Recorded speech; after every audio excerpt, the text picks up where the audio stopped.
Kaya magandang gabi sa inyong lahat. Welcome ulit sa Parabellum. Kasama ko si General Paolo Capitini at Daniele Moro at tatalakayin natin ang iba't ibang bagay ngayong gabi. Siyempre, sisimulan natin sa usapin tungkol kay Trump, Hormuz, Iran dahil tiyak na ang ginawa ni Trump, ginawa at binawi dahil alam naman natin na kay Trump sa loob ng 12 oras ay nagbabago siya ng isip pero nananatili ang mga pinsala. Dahil pwede kang magbago ng isip pero ang mga pahayag na ginagawa mo hindi basta-basta nakakalimutan ng iba. Yung idea na naisip nila, sabihin na natin itong mga huling oras, ay parang gusto ng mga Amerikano na magpatupad ng parang rocket. Ibig sabihin, magpataw ng 20% na buwis sa Hormuz. Sinabi ko sa kanya na iyon ang pinakakabobohang pwedeng sabihin. Lalo na para sa isang bansa na may akses sa dagat na palaging nagbigay ng kakayahan para magpakita ng lakas dahil sa daungan na ito na hindi pwedeng harangin. Dahil ang isang kapangyarihang pandadat ay may interes na panatilihing bukas ang trapiko, isa ito sa mga pangunahing bagay na gusto mong gawin na siyang batayan ng lahat ng estratehiya ng imperyo. Mula pa noong panahon, halos ng bigmaang Napoleoniko, interesado ang mga Ingles na panatilihing bukas ang lahat para mapigilan ang ekonomiya ng kontinente pero hindi ang kanila. Ang ganitong gawain ay may ibang epekto. Kapag sinabi niyang gusto niya iyon, magkakaroon din ng batayan ng iba na sumubok din. Magbubukas ito ng kahon ng Pandora kung saan bawat isa ay pwedeng mag-angkin ng bahagi ng dagat. Nagbabayad ka ng 20 rito, 20 run. Ano kaya sasabihin ng mga tao sa kipot na Malacca? O lahat ng mga naniningil sa South China Sea, ano kaya ang masasabi ng mga Yemeni? Ano kaya ang masasabi ng mga Ehipsyo? Ano kaya ang masasabi ng Turkey o ng mga Baltico at Denmark? Pwede rin gawin yan sa Skagerrak ng mga Ingles o iba pa. Pwede nilang simulan o bawat isa ay gumawa ng ganito. Pero hindi ko iniisip na makakabuti ito sa kahit sino. Paano kung kailangan magbayad ang produktong galing China? Isang buwis kapag dumaan malapit sa Malaysia, isa pang buwis kapag dumaan malapit sa Ehipto, at isa pa pagdating halimbawa sa Denmark. Hindi na matatapos, hindi talaga magandang ideya. Ito ay interesante makita na sa loob lang ng ilang oras ay umurong siya sa nauna niyang sinabi. Tapos siguro anong oras na ngayon? 9:04, baka sa 9:05 ay mapabulaanan ako at maaring sabihin na naghahanap naman ng ibang uri ng kasunduan. ito ay nagdulot ng kaunting kaguluhan, sabihin na nating kaguluhan sa merkado, pero higit sa lahat, itong digmaan na patuloy na humahaba. Na malinaw naman na walang kasunduan. Sobrang magkaiba ang mga hinihingi ng bawat isa, kaya parang imposible na masabi mong oo, ayos na ang lahat. Sa tingin ko, magtatagal pa ito at hindi rin ito makakabuti kay Trump, lalo na't malapit na ang midterm elections. At ipagpatuloy ang isang digmaan na tapos na hindi mo na maisasara at lalo lang lalala sa ganitong sitwasyon. Para sa akin, mga Israeli lang ang nakikinabang dito dahil sila ang may pakinabang sa lahat ng ito. Sa isang paglala, maging sa personal na antas dahil si Trump ay hindi nakakalimot sa mga ganitong bagay. Hindi na niya maalala kung paano nagsimula, pero ngayon, nakikipagtalo na siya ng personal. Kaya unahin kita, Daniele, na malapit sa mga usaping ito at nasaksihan mo ang pagbabago sa 12 oras. Ano masasabi mo? Salamat sa paanyaya at binabati ko kayong lahat, pati na rin ang mga nakikinig sa atin. Allora, ganito ang impresyon ko kaninang umaga nang sinabi niyang ako ang magtitiyak sa kipot ng Hormuz. Sinabi ng ministro ng ugnayang panlabas ng Iran sa kanya, hindi presidente. Kami ang magbibigay ng garantiya. At mas kaunti pa nga ang hinihingi namin sa inyo kaysa sa hinihingi ni Trump. Kapansin-pansin ang puntong binanggit mo. Ibig sabihin, ang Hormuz ay isang daanan sa international na tubig.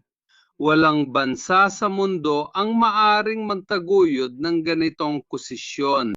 Kung hindi, ito ay piracy. Wala itong kinalaman. Kung dadaan ka sa kanal, halimbawa sa Suez o sa Panama, tama lang na magbayad ka para sa pagpapanatili at pag-aayos ng daanan. Pero sa internasyonal na tubig, tapos na ang usapan. Tatapusan yon ng international na pakikisama.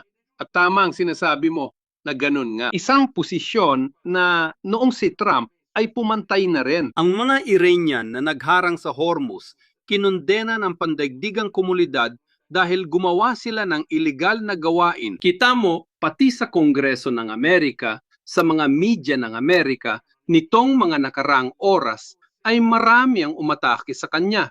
May ilan pang ang nakakita. May tuminggim pa nga sa nakaraan ni Trump at nagsabing itong taong ito ay naglaro sa futures ng langis. At sa ngayon ay yumaman na naman siya.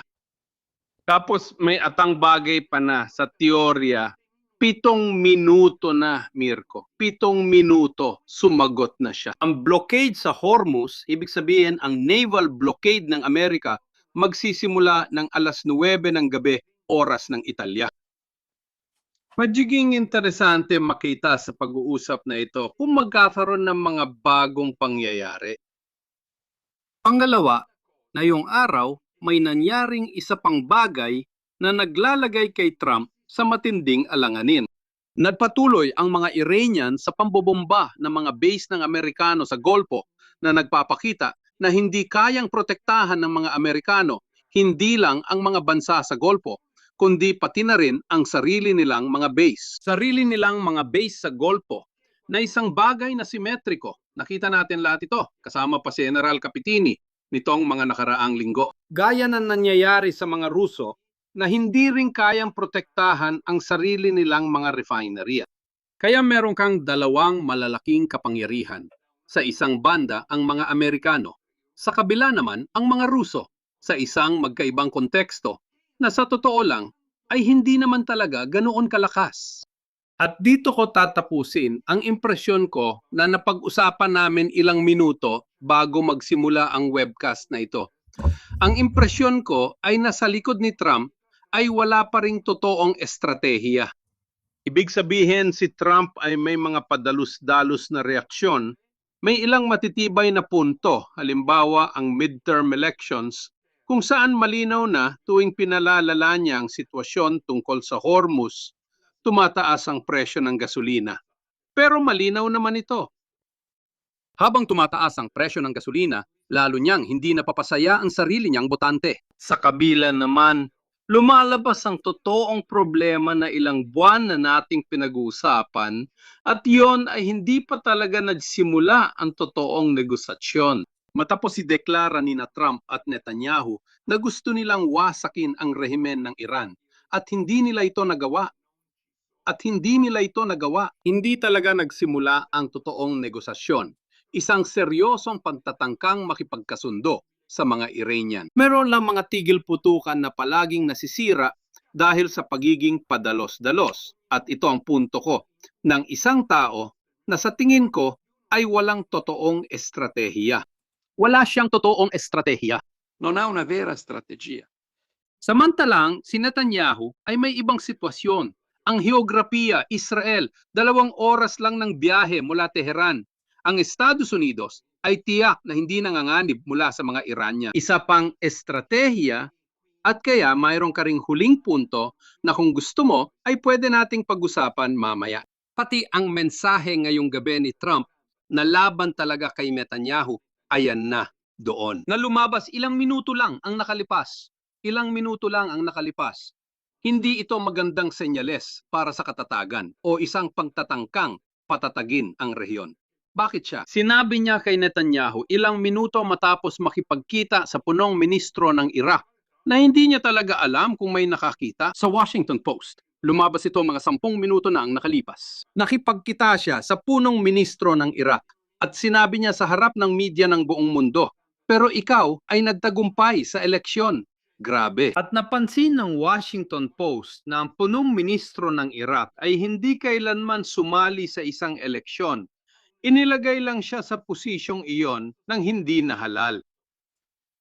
Pero ilang minuto lang ang lumipas, lumabas na ang pahayag na ipinapakita mo ngayon. Netanyahu, kailangan mo nang umalis. Pansinin ninyo, may nagpapatuloy ngayong negosasyon sa Roma sa pagitan ng mga Israeli at Lebanese. Ibig sabihin, napapasama rin pati ang gobyernong Israeli. Itong pahayag na ito.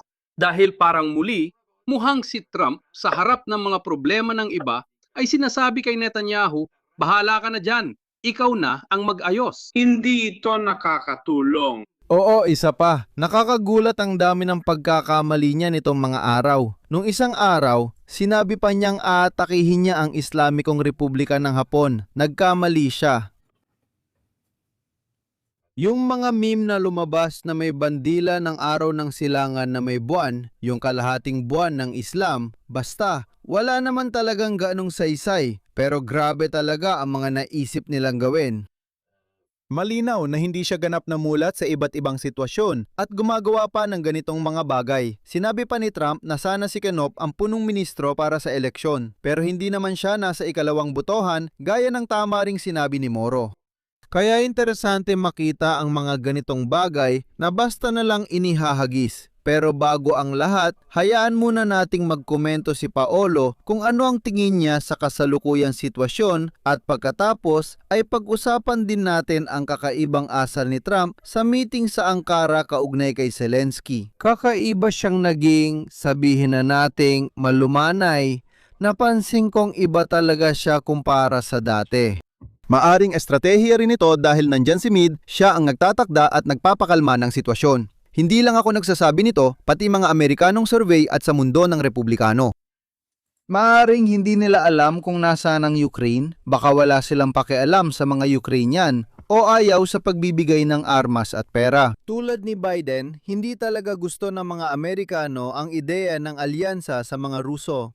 Kadalasan, sa mga pelikula mula 2,000 pababa, lalo na kina Rambo, mga Ruso ang kontrabida. Ibig sabihin, 60 taon na silang nasanay dito. Na siya ang laging kaaway. Mula pa noong panahon ng McCarthyism, pataas, medyo mahirap ipalunok sa kanila ang ideya ng kaibigang Ruso at tabupo. Kahit paano pang kapalit, wala silang pakialam sa mga Ukranyano at tabupo. Kahit sa mga Republikano, ayaw nilang ideyang ito. Kaya hindi rin kayang ipilit ni Trump ang pakikipag-alyansa sa mga Ruso kahit sa sarili niyang grupo.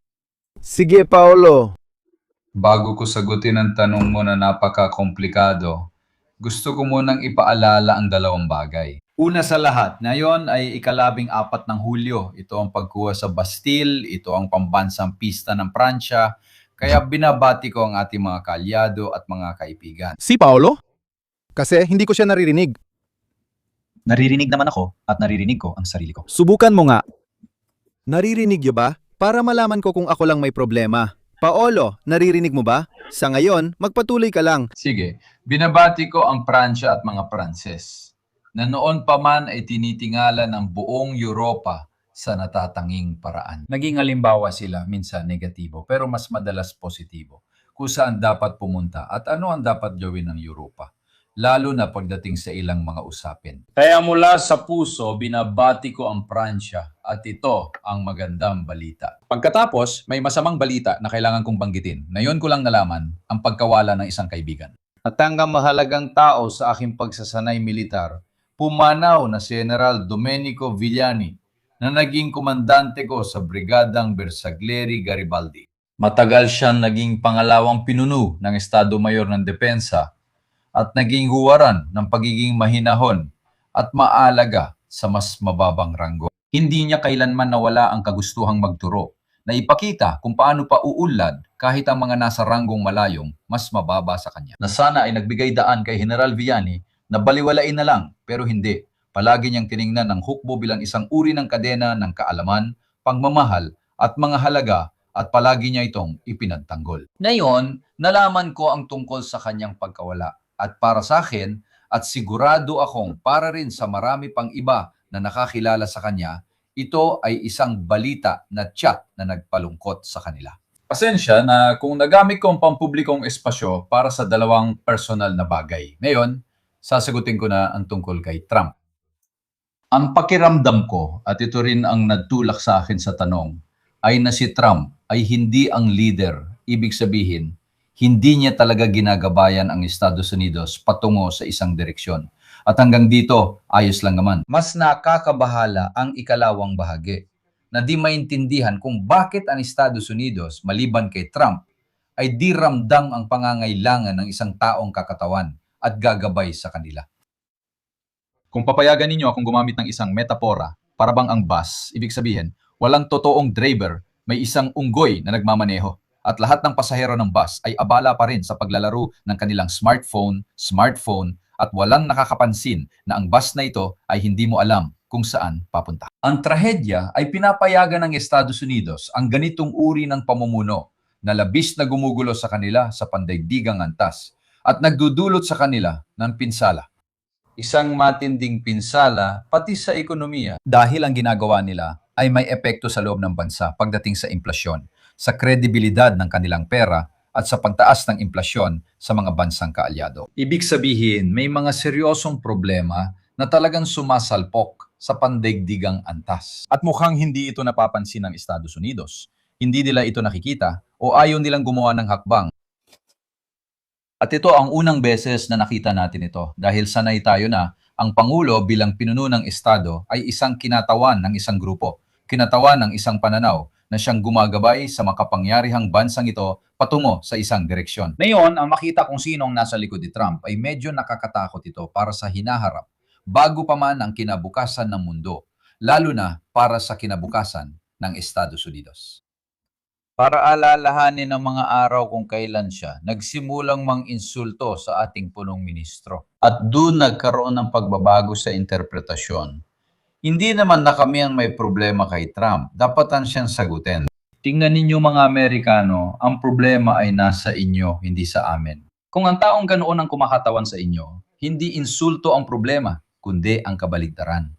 Isipin ninyo kung kanino nyo talaga ay pinagkakatiwala ang sarili ninyo. Kaya gusto ko nang umalis at bumitaw. Isang tanong kay Daniele tungkol sa insider. Ang insider trading na ipinagmamalaki ni Trump ng hayagan sa harap ng lahat. Sa bawat sandali, sabi niya, kumita ako ng 1 bilyon. Isa pa, ilan pa? Kung hindi, lahat na, sabi ng iba. Pero kahit ganon, walang nangyayari. Medyo kakaiba ito para sa akin dahil kapag may isang kumikita, ibig sabihin may iba ring gumagawa ng parehong trabaho at silang nalulugi. Dahil wala siyang hawak na ganung mga transaksyon, ganung mga impormasyon, wala siyang mga ito, wala siyang mga ganitong benepisyo, kaya naman sa aktual, nalulugi siya ng pera. Kaya nga merong insider trading para mailagay ang lahat sa patas na kalagayan nang walang sinuman na nanlalamang sa iba, gamit lang ang kanyang impormasyon at posisyon. Kaya tinanong ko si Daniele kung may balita na para kahit ako rin. Kasi may mga tao na nagsisimula ng mainis. So, diyan ako pag-explain ko ano yon. Pero nagkakaintindihan tayo dahil may mga nagsisimula ng malugi ng malaki. Walang problema. Sasagot ako agad. Sasagot ako agad. Ang unang tanong ni General ay tanong din ng halos buong opinyong publiko sa mundo. Tayo, sa katunayan, ay nahaharap sa isang pagkapangulo, ang ikalawang pagkapangulo. Si Trump na walang mga hadlang ay kumukontrol sa Partidong Republikano na hanggang ilang taon lang ang nakalipas ay sinubukang tutulan siya. Ang mga demokratiko ay nasa isang sitwasyon na kung papayagan mo akong magbigay ng opinyon, Mirko, ay kahalintulad ng mga demokratiko sa Italia. Ibig sabihin, mahusay silang maging oposisyon. Pero hindi nila alam kung paano maging kapani-paniwala bilang mga puwersang namumuno sa gobyerno. May isa pang mahalagang aspeto na kaugnay ng sinabi ni Mirko kanina at konektado ito sa tanong ni General Capito. Hanggat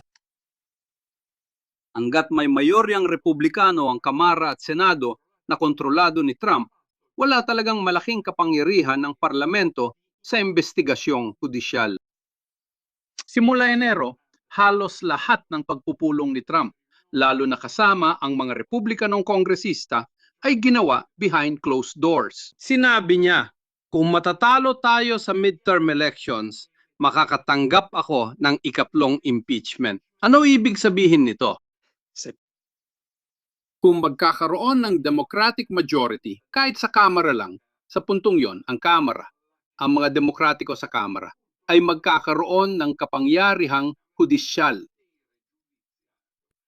Hindi lang para sa inaharap, para sagutin si General Capitini at ang mga kasalukuyang pangyayari. Sinasabi mo, pero may kapangyarihan ba silang imbestigahan si Trump? Malamang wala. Pero ang dalawang anak niya, oo. At ang manugang niya, oo rin. Ibig sabihin, naglalakbay sa Mediterranean ang manugang niya para bumili ng mga isla. Sinubukan niya sa Serbia, nagtagumpay siya sa Golpo at nakatanggap siya ng mga pamumuhunan. At ang sagot ni Trump, gayong ilang linggo na itong sinasabi rin ng American media. Hindi pa ito nangyari sa kasaysayan. 250 taon ng kasaysayan ng Estados Unidos ng Amerika na ang isang kasalukuyang presidente ay yumaman ng ganoon kabilis at sa mga paraang hindi katanggap-tanggap. Ang sagot na ibinibigay niya sa iyo ay, kumita ako dahil maganda ang takbo ng stock market. Pero ang paliwanag na hindi nakumbinsi si General Capitini ay malamang hindi rin nakumbinsi ang kahit sino sa Wall Street. Ibig sabihin, malinaw na ikaw na nagdesisyong isarang Hormuz 20 minuto nang nakalipas, hulaan mo, bugtong. Basta na lang na may isa sa mga kasamahan mo na nakakaalam na 3 oras na ang nakalipas ay napagdesisyonan mo na ang larong ito. Hindi na niya kailangan ng utos para gawin ang insider trading. Sigurado ako na sa dami ng followers ni Mirko, mas nakakaintindi pa kaysa sa akin kung gaano kadaling hawakan ng bagay na ito. Bukod pa dyan, gusto ko ring ipunto na yung isa pang paksa ay ilang buwan na ring naitataas. May ilang mga opisina, mga legal na opisina, lalo na sa Washington, na tumutulong sa pagsuporta ng mga aplikasyon para sa presidential pardon. Karaniwan, may ilang pahayagan na critical kay Trump ang nagsabi na ang mga presidential pardon ay kadalasang nangyayari kapalit ng malalaking donasyon para sa mga kampanyang pabor sa presidente. Ang totoong punto na gusto kong sabihin kay General Capitini at sana ay nagkakamali ako, ay sa tingin ko, walang anumang estratehiya si Trump. Si Trump ay nananatiling isang personalidad na nakaabot sa Amerika na may suliranin sa lipunan at may problema rin sa pandaigdigang antas. Iba naman ang sinasabi ni Mirko na napakahalaga kumpara kay Rubio halimbawa. Si Rubio ngayong umaga, hindi lang niya sinabi na kailangan nating itulak ang pagkalas mula sa pandaigdigang hukuman para sa mga krimen, kundi sinabi pa niya na kailangan nating kumbinsihin ang mga kaalyadong bansa na umalis din. At sa darating na Huwebes, makalipas ang 2 araw, ipinatawag nila sa kagawaran ng Estado. Pinag-usapan din ito ng mga pahayagang Italyano kahapon, isang pagpukulong kasamang 60 bansa kabilang ang Italia para magtulungan sa paglaban sa terorismo. Yung kaliwa lang ba? Kaya sa Italia, ang mga ekstremong kanan, hindi kailangang mag-alala sa Alemanya, sa Pransya, sa Inglaterra. Pero yung sa kaliwa, oo. At 20 embahada ng Amerika sa buong mundo. Kasama na ang nasa Roma, nakakuha sila ng utos mula sa Departamento ng Estado na kunin ang lahat ng dokumentasyon tungkol sa mga investigasyong isinasagawa. Ang mga nakabimbing usapin tungkol sa terorismo, pero yung kaliwa lang. Ano ang ibig sabihin ng 2 bagay na yon? Na yung dokumentong ginawa nung nakaraang taon tungkol sa bagong estratehikong pulisiya ng Estados Unidos ng Amerika na nagsasabing makikialam din sila sa Europa tungkol sa mga uri ng pamahalaan na meron sa Europa. Na para sa administrasyon ni Trump ay hindi nila kaalyado, kasama na si Meloni, ay nagpapatuloy pa rin. Kaya sa ngayon, may 2 posisyon sa Washington. Yung kay Trump na sa tingin ko ay wala namang anumang estratehiya. Pero yung grupo, isang bahagi ng grupong nagtatrabaho sa kanya, meron at talagang meron. Yun talaga ay, kung gusto nating gumamit ng lumang termino, tunay na kanan. Tapos nariyan din ang ekonomiya ng Amerika. Bibigyan ko kayo ng huling datos. Ang mensaheng ibinigay mo nitong mga buwan sa ibang bahagi ng mundo ay may mga hindi makatarungang akusasyon at kakulangan ng utang na loob. Ang mga sundalong lumaban, gaya ng mga Italyano sa Afghanistan at Iraq, na tinawag mong traidor at iba pa. Nagdala ba ito sa iyo ng survey na sa pagitan ng Italia, Inglaterra at iba pang bahagi ng Europa, mula 77% hanggang 80%, pati na rin ang mga butante ng sentro kanan ay critical, hindi laban sa Amerika, kundi laban sa administrasyon ni Trump. At ito ay nagpapahirap din sa mga gobyerno ng sentro-kanan, mga partido ng sentro-kanan sa Europa na dati ay maka-Trump hanggang sa ginawa ni Trump ang susunod na hakbang. At ipinakita niya sa iyo na wala siyang kaibigan, wala siyang kaalyado, meron lang siyang mga kliyente.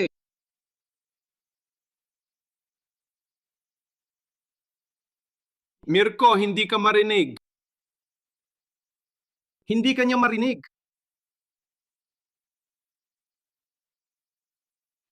Ikaw rin. Kaya itong binabanggit ni Kapitini ay konektado sa sinasabi ni Mirko. Salamat. Isa itong napakaseryosong problema dahil wala kang estrateya.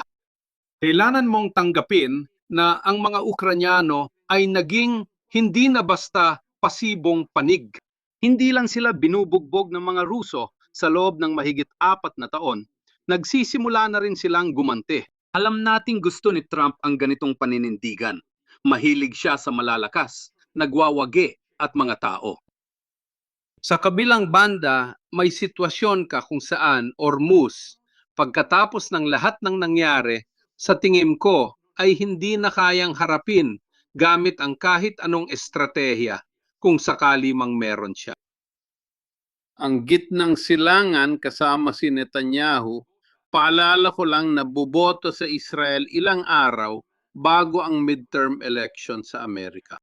Kaya magiging parang kumukulong kaldero ang sitwasyon. Sa pagitan ng Estados Unidos at gitnang silangan, natiyak na magbibigay, kumbaga, ng mga pagkakataon kina Campucharo-Campuchari kay Parabellum para suriin ng mabuti ang mga mangyayari sa mga susunod na linggo. Dahil darating, sa tingin ko, ang isang napakabigat na panahon. Napakabigat talaga.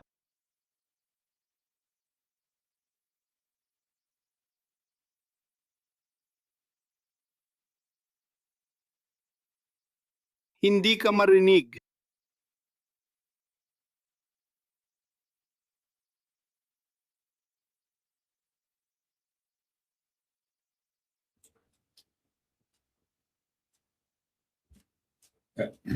Daniele, naririnig mo ba ako?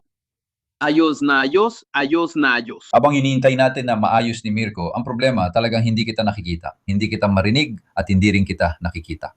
Ayan, ayun, naririnig na. Sige, welcome back! Ayan na siya. Anong nangyayari sa kanya? Gusto kitang tanungin, una, bakit siya biglang naglabas ng restraining order kay Meloni at BP? Hindi naman nagsasalita yon. Dahil ba naglakas loob siyang sumagot sa kanya? Yung isa pa ay itong kwento ng pagpasa ng isang panukalang batas na nagkakahalaga ng 350 bilyong paggasta sa depensa para sa depensa. Na isang napakalaking halaga kung tutuusin.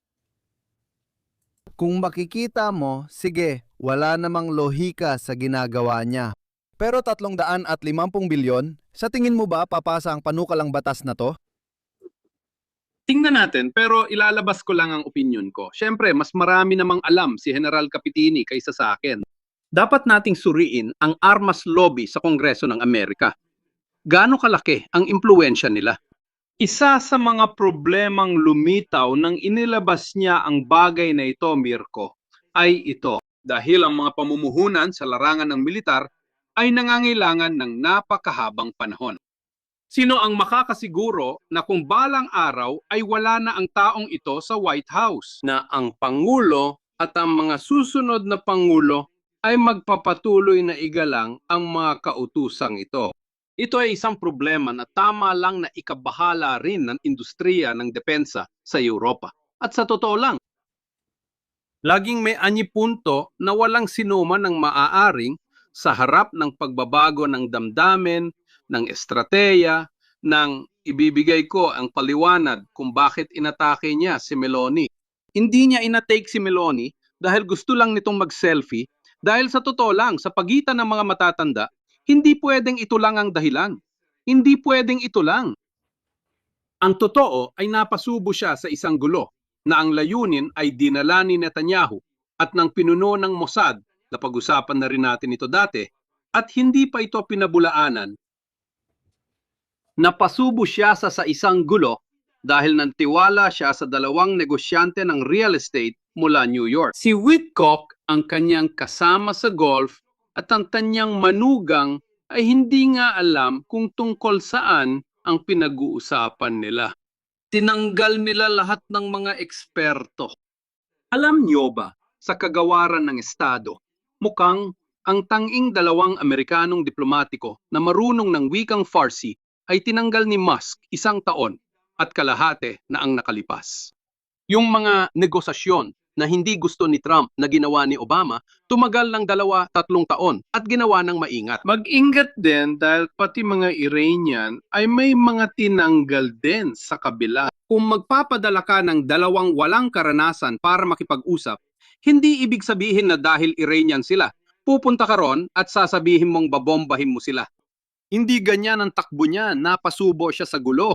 Hanapin mo rin. Kailangan mo kasi ng mga eksperto. Magugustuhan ni Paolo to. Kung hindi, matatapos ito tulad ng kasunduan sa Ocali, ewan ko kung marami ang nakakakilala nito, kung saan isinulat natin ang kasunduan sa Italyano. Ang naging resulta, ibang sinasabi ng bersyon natin sa sinabi sa kanila. Kaya kailangan talaga ng taong marunong gumawa nito ng maayos. Pero para bumalik at para palakasin din ang sinabi ni Daniele Moro, babanggitin ko ang isang tao na siguradong hindi masyadong pro-Trump, at yon ay si Lavrov. Si Lavrov ay nasa diplomasya mula pa nung 74, parang tila ay pinanganak na siyang diplomat bago pa siya naging ganito. Sabi niya, tumutukoy mismo sa gitnang silangan, sabi niya, hindi niyo ba nakikita ang ideya na makilahok kasama ang Estados Unidos sa isang kasunduan o pag-uusap para lutasin ang problemang ito sa gitnang silangan? At sumagot si Lavrov, oo, kami ay handang-handa. Kung makakita man ako sa Departamento ng Estado ng Amerika ng kahit isa na alam kung saan ang gitnang silangan sa mapa. Ibig sabihin ngayon kay Lavrov, pwede mo nang sabihin ng kahit ano, pero hindi mo pwedeng sabihin hindi niya alam ang kanyang trabaho. At kung ang pinakamatanda sa mga diplomat sa buong mundo ang nagsabi sa iyo na ikaw tungkol sa kanyang larangan ay hindi mo man lang alam kung ano ang pinag-uusapan mo, binibigyan ka niya ng leksyon. Isang leksyon, isang maliit na marka na may particular na ibig sabihin. Pero inulit ko, baka masyado akong Europeo o sobrang probinsyano at para sa akin, ito ay talagang dahilan ng pagmamalaki. Pero sa Europa, kahit anong oposisyon, ay ilalantad sa publiko ang mga ebidensya ng mga kontradiksyon na ito. Sasabihin nila, ano ba yan? Napansin niyo bang ginawa niya? Yan ang talagang nakakatakot para sa akin. Ang sistema, pinakaunang demokrasya at tagapagtanggol ng pananampalataya sa mundo ay inihahanda para gawin. Walang boses, maliban sa ilang payagan na ginagawa lang ito para kumita at makinabang. Kaya kailangan din nilang gawin ito.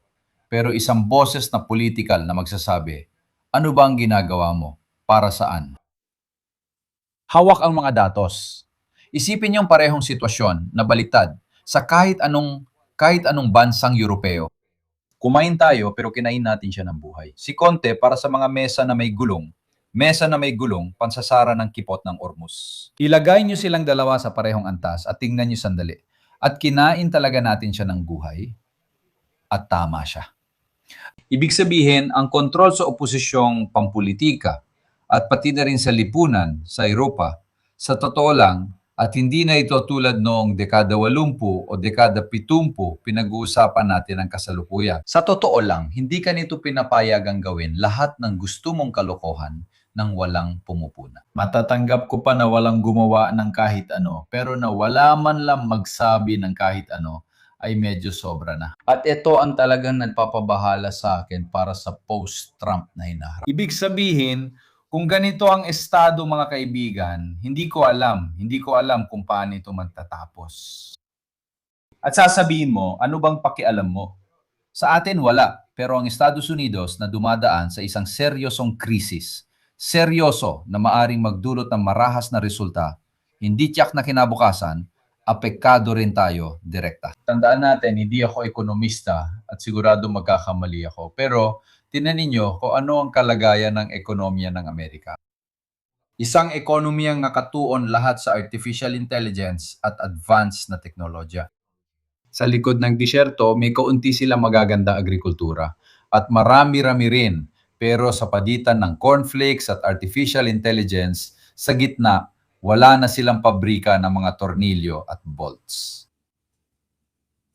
Nakakagulat ang laki ng pampublikong utang nila. May mahalagang punto rito. Sa ikalawang digmaang pandigdig, naging arsenal ng demokrasya ang Amerika at tinulungan nilang muling itayo ang Europa gamit ang pera.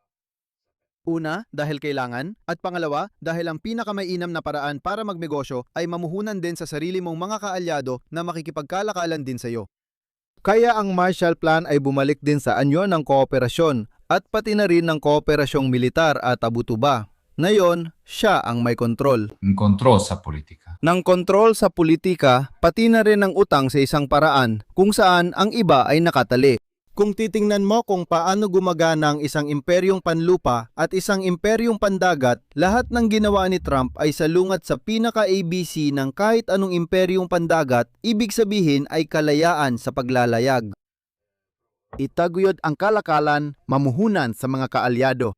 Dahil hindi ka maaring salakayin, kaya di maiwasan, lalaban ka kasama ng mga kaalyado sa teritoryo nila kung may agresyon o kasama nila sa ibang lugar. Siya ay halos winasak ang lahat sa ganitong paraan, lalo na dahil ang laro ng mga parusa, pati na rin ang laro ng mga taripa ay isang laro na zero-sum. Ibig sabihin ay lumalabas akong tuso. Tingnan mo, nilagyan kita ng taripa na 50 at ikaw, tahimik lang, tinanggap mo yon. Ikaw ang magbabayad. Minsan gumana ito, pero kalaunan, tumigil na ang iba sa pagtulong sa'yo.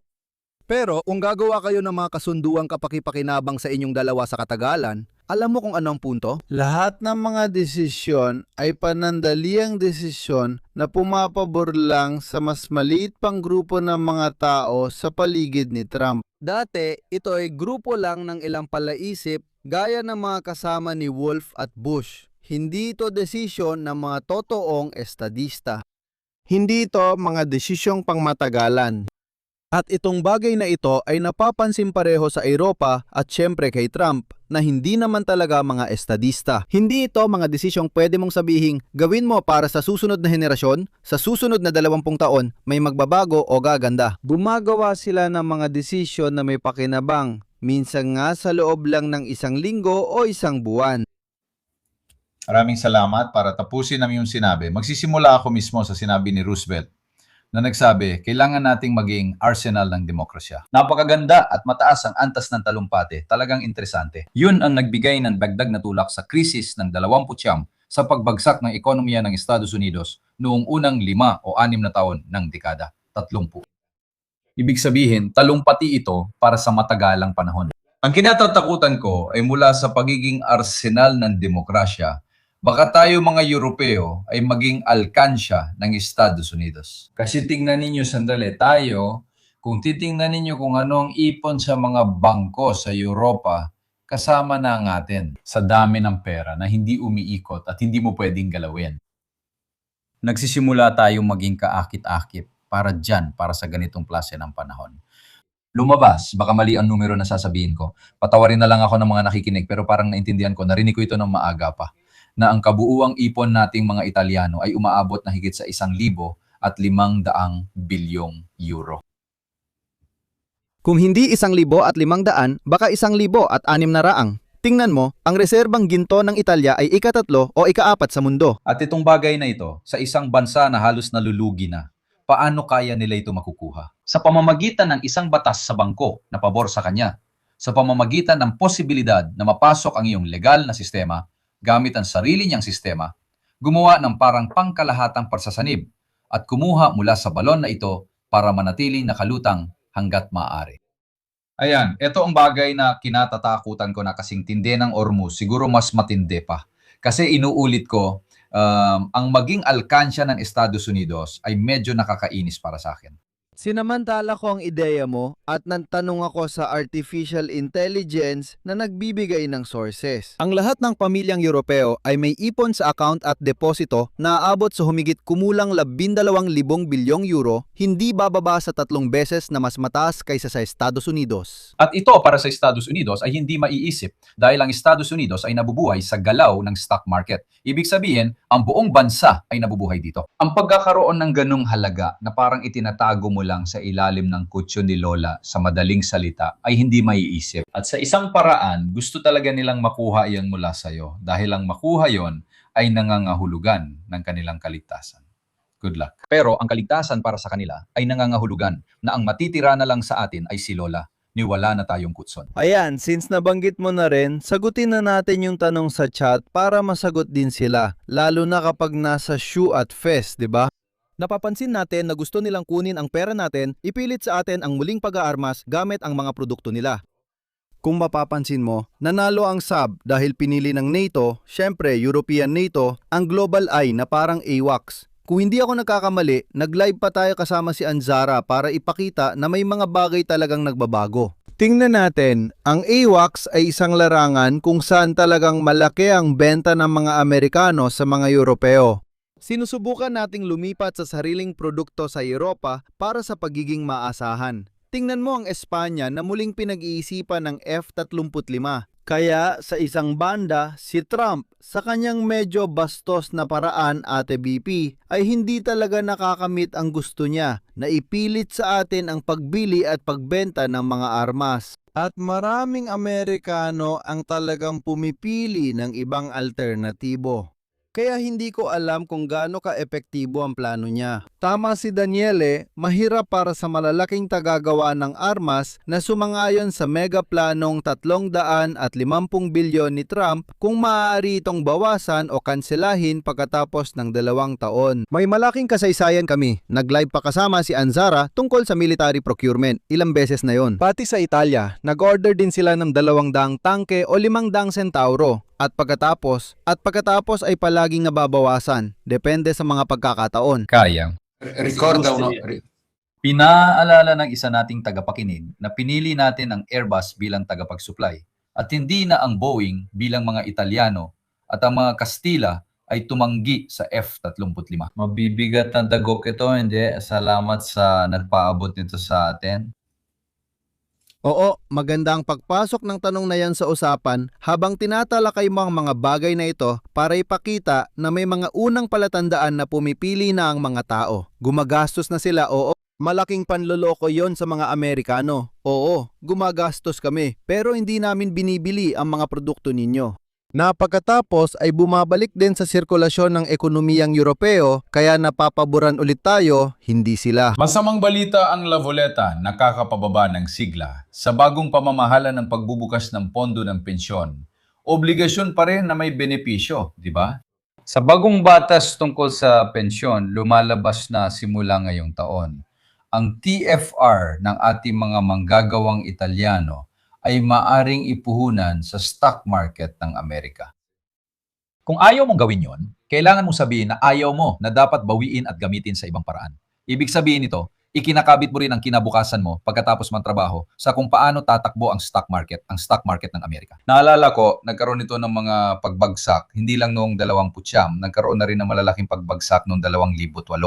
At makikita na, habang lumilipas ang panahon, lalong lumalaki ang mga pagbagsak ng stock market. Paminsan-minsan, naalala rin ang bubble ng iTech at artificial intelligence. Ngayon, kahit hindi naman lahat ay mga nagdadala ng malas, siguro may ilan na ganun din. Tingnan mo, interesanteng sinabi ni Paolo kasi isang buwan nang nakalipas nang nag-live si Paolo kasama si Yves Barbato tungkol sa bubble ng artificial intelligence. Maraming koneksyon kay Trump. Siya ang nagbigay daan kay Elon Musk na tiyak naglobi din. Binago nila ang batas para ang kumpanya niya kahit wala pang positibong cash flow ay makapasok sa stock market sa loob lang ng 15 araw.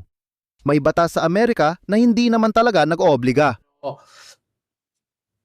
Medyo palusot din yan kasi ang 401k fund sa Amerika na parang pondo rin ng mga pensyon. Kumbaga, karaniwan itong nag-i-invest sa nangungunang 100 kumpanya. At kung ikaw ay nag-i-invest sa nangungunang 100 kumpanya bilang broker na humahawak ng pension fund ng isang tao, gamit ang pondong ito, kung nag-i-invest ka sa top 100, kung magkaroon ng pagbagsak, hindi ka legal na responsabo dahil nag-i-invest ka sa nangungunang 100.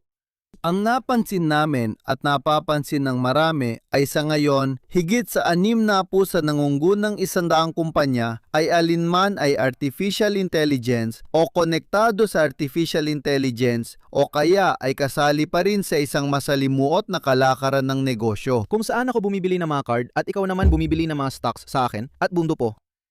Na talagang pinapatay ang diwa ng batas na yon. Ang layunin noon ay ikalat ang panganib sa merkado ng top 100. Ang problema ay ang merkado ng top 100 ay nagiging isang merkado na halos puro artificial intelligence o mga bagay na konektado sa artificial intelligence. Kaya nawawala ang diversification. Mapapahamak tayo kapag may nangyaring masama sa bubble ng artificial intelligence, madadala tayong lahat, hindi tulad ng nangyari noon sa subprime. Ano ba ang 20% ng merkado madadala nito ang 60 o 70% ng merkado dahil ang top 100 ay konektado sa bagay na yon na mataas. At tayo ay tuso dahil tayo ay tuso. Ngayon pati pondo sa pensyon gusto pang itali. Ang talino talaga, tingnan mo, gawin pa yan. Mas mabuting pakinggan muna si Giorgio Arparas at isang gaya ni Ala Boldrini tungkol dito dahil mas mahusay silang magpaliwanag. Inulit ko lang kung paano ko ito naintindihan pero may problema talaga, kailangan talagang ipaliwanag ito. Punta naman tayo sa parada ng mga handang lumahok. Iugnay ko rin ito sa nangyari sa Ankara. Nakita natin si Trump, sabihin na natin medyo mas mellow kung gagamit tayo ng salitang Ingles. Medyo mas madaling maimpluwensyahan, medyo mas malambot. Sinabi niya kay Zelensky, bakit hindi ka kay Putin pumunta? Sabi niya, hindi pwede, delikado ron at maraming lumilipad na Ukrainian drone. Pero lahat ay napakaganda sa sandaling yon. Doon, ibibigay ko sa'yo, sabihin na natin ang blueprint na parang lisensya para gumawa ng mga Patriot missile. Kailangan ko pa itong pag-usapan sa kumpanya dahil sinabi niya agad nang hindi kinokonsulta ang kumpanya. Pero sigurado akong iba talaga ang ugali niya kumpara sa dati. Ganon na lang na yung senador na namatay kamakailan na isa ring republikano ay medyo kakampi pa rin. Kakampi ng Ukraine. Ngayon, oo, nakita natin itong parada ng mga handang lumahok kasama si Macron at Bepe, kampi tayo sa Ukraine. Sinasabi ko ito ng tapat dahil mamaya kami ni Paolo ay magkakaroon ng technical na usapan at badalbo. Kapag nabigyan ng pahinga ang mga Ukranyano o may nagawa silang tama, agad lumalabas ang lahat. Ngayon, nagkakawatak-watak at bumabagsak ang Russia tulad ng naranasan ng mga Ukranyano noon. Samantala, puro oo lang ang sinasabi ng mga nagmamagaling. Ngayon, darating na raw ang mga Ruso sa Kyiv, sa Odessa at Butupe. Lagi na lang may ganitong ugali. Ang digmaang ito ay parang pendulo. Katulad ng maraming digmaan, parang pendulo rin ang mga ito dahil walang kapangyarihan sa magkabilang panig na tapusin ito agad. At kaya may ugali na kapag may nangyaring positibo para sa isang panig o sa kabila, ang ugali ay palaging sobra-sobra ang reaksyon. Parang noong pumasok sila sa Kursk na para sa akin ay kontraproduktibo dahil nakita natin ang bawat galaw at sagot. Ngayon, may parada na ito, sumusuporta tayo sa Ukraine. Siyempre, naipasa na rin nila ang pondo at nagbigay din sila ng pondo para sa mga drone at iba pa. Pero dapat tayong magkaroon ng seryosong pag-uusap tungkol din sa usapin ng Black Swan.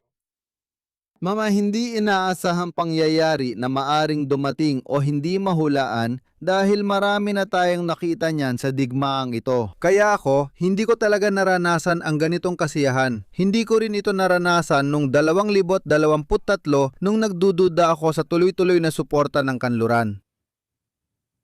Naniniwala akong may dahilan dahil sobrang depende sila sa mga Amerikano. Ang karanasan ng natuturo, pwedeng magsalita ang mga Armenyo, ang mga Kurdo, pati na rin ang mga Afghan, lalo na yung mga ipinangalak nitong huling 20 taon.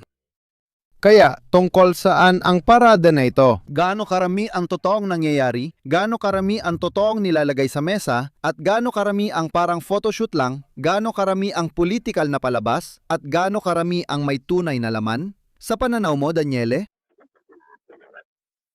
Kung titingnan sa political na pananaw, maganda ang resulta pero hindi naman pambihira. Huwag nating kalimutan nang ipinaalala ngayon ni General Capitini ang pambansang araw sa Pransya na ito na ang huli para sa kasalukuyang Pangulo na si Macron. Siya ang namuno sa pagtanggap kahapon at ngayon ng karamihan sa pinakamahalagang politiko sa Europa. Dahil sa kawalan ng kakayahan ng Unyong Europeo, naisipan nilang lumika ng koalisyon ng mga handang sumali na parang isang uri ng alyansa sa pagitan ng mga pumapayag gaya ng madalas gawin sa iba't ibang issue pero inuulit-ulit lang nila ito. Ang problema ay kung ang Europa na binubuo ng 27 ay gumagana lang kapag may pagkakaisa at karapatan sa veto, kailangan mong umasa sa ganitong klase ng paraan. Sa madaling salita, mga trick na may malaking limitasyon sa ibig sabihin na may mensaheng political naman. Ang reaksyon ni Lavrov na binanggit kanina ni Kapitini ay interesante dahil si Lavrov ay labis na nabahala ang pag-atake na ginawa nila laban sa mga sumama kahapon sa Paris, ang mga Ruso, ay isang pag-atakeng bunga ng pag-aalala nila. Na syempre, nadadagdag din sa katotohanan sa aktwal na labanan, ay binabanatan ng husto ng mga Ukranyano ang mga Ruso. Hindi man nananalo, pero tiyak na nakalikas sila ng panloob na problema sa mga Ruso. Kung mapapansin ninyo, mismong mga propagandista ng mga Ruso na ang umaamin na may problema, walang gasolina at may rasyon. Pero naalala nyo ba, noong dekada 90 sa Rusya, nagnanakaw sila ng mga wiper sa mga hintuan ng stoplight?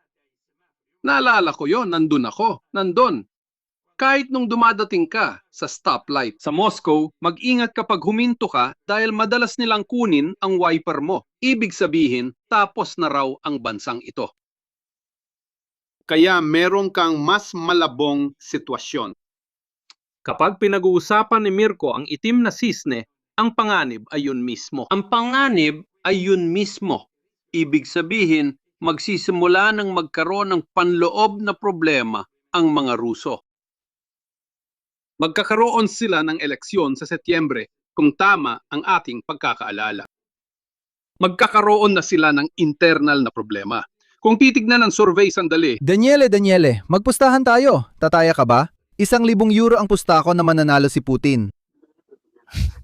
CJ, sa mga survey, mataas pa rin siya. Pero hindi na kasing taas ng 1 taon, 2 taon, 3 taon na ang nakalipas. Ange, pagugali ni Trump sa Ankara, tiyak na nagdulot ito ng mga problema pati na rin sa Moscow. Idadagdag ko pa ang isa pang bagay na binabanggit ni General Kapitini kanina na binigyang diin natin kamakailan at tingin ko ay mainam ding ipaalala ngayong gabi. Tingnan ninyo, ang problema ng mga Amerikano ay hindi lang dahil masyado silang sineryoso ng mga Europeo na kapag kailangan ng armas ay bumibili talaga sila. Pero hindi ibig sabihin na armas ng Amerika ang binibili nila. Doon ko gusto makita kung paano nila aayusin yon. Pero nung sinabi ni Trump, kahit papaano sinabi niya kay Erdogan, sa wakas, ibebenta ko na sa'yo ang mga F-35. Tumayo silang dalawa na parang. Nawala na sila sa sarili. Hindi lang si Netanyahu, pati ang mga Israeli. Subukan mong sabihin sa mga Israeli na ibibigay mo rin ang F-35 sa mga Turko. Pero ang Greek lobby na alam ng mga sumusubaybay sa iyong channel, madali ring mapatunayan, maliit lang ito. Kung bilang lang, sabihin na natin para lang magbigay ng ideya, 1 katlo lang ito kumpara sa Italia ng lobby. Pero ang Greek lobby ay napakalakas sa ilang mga estado.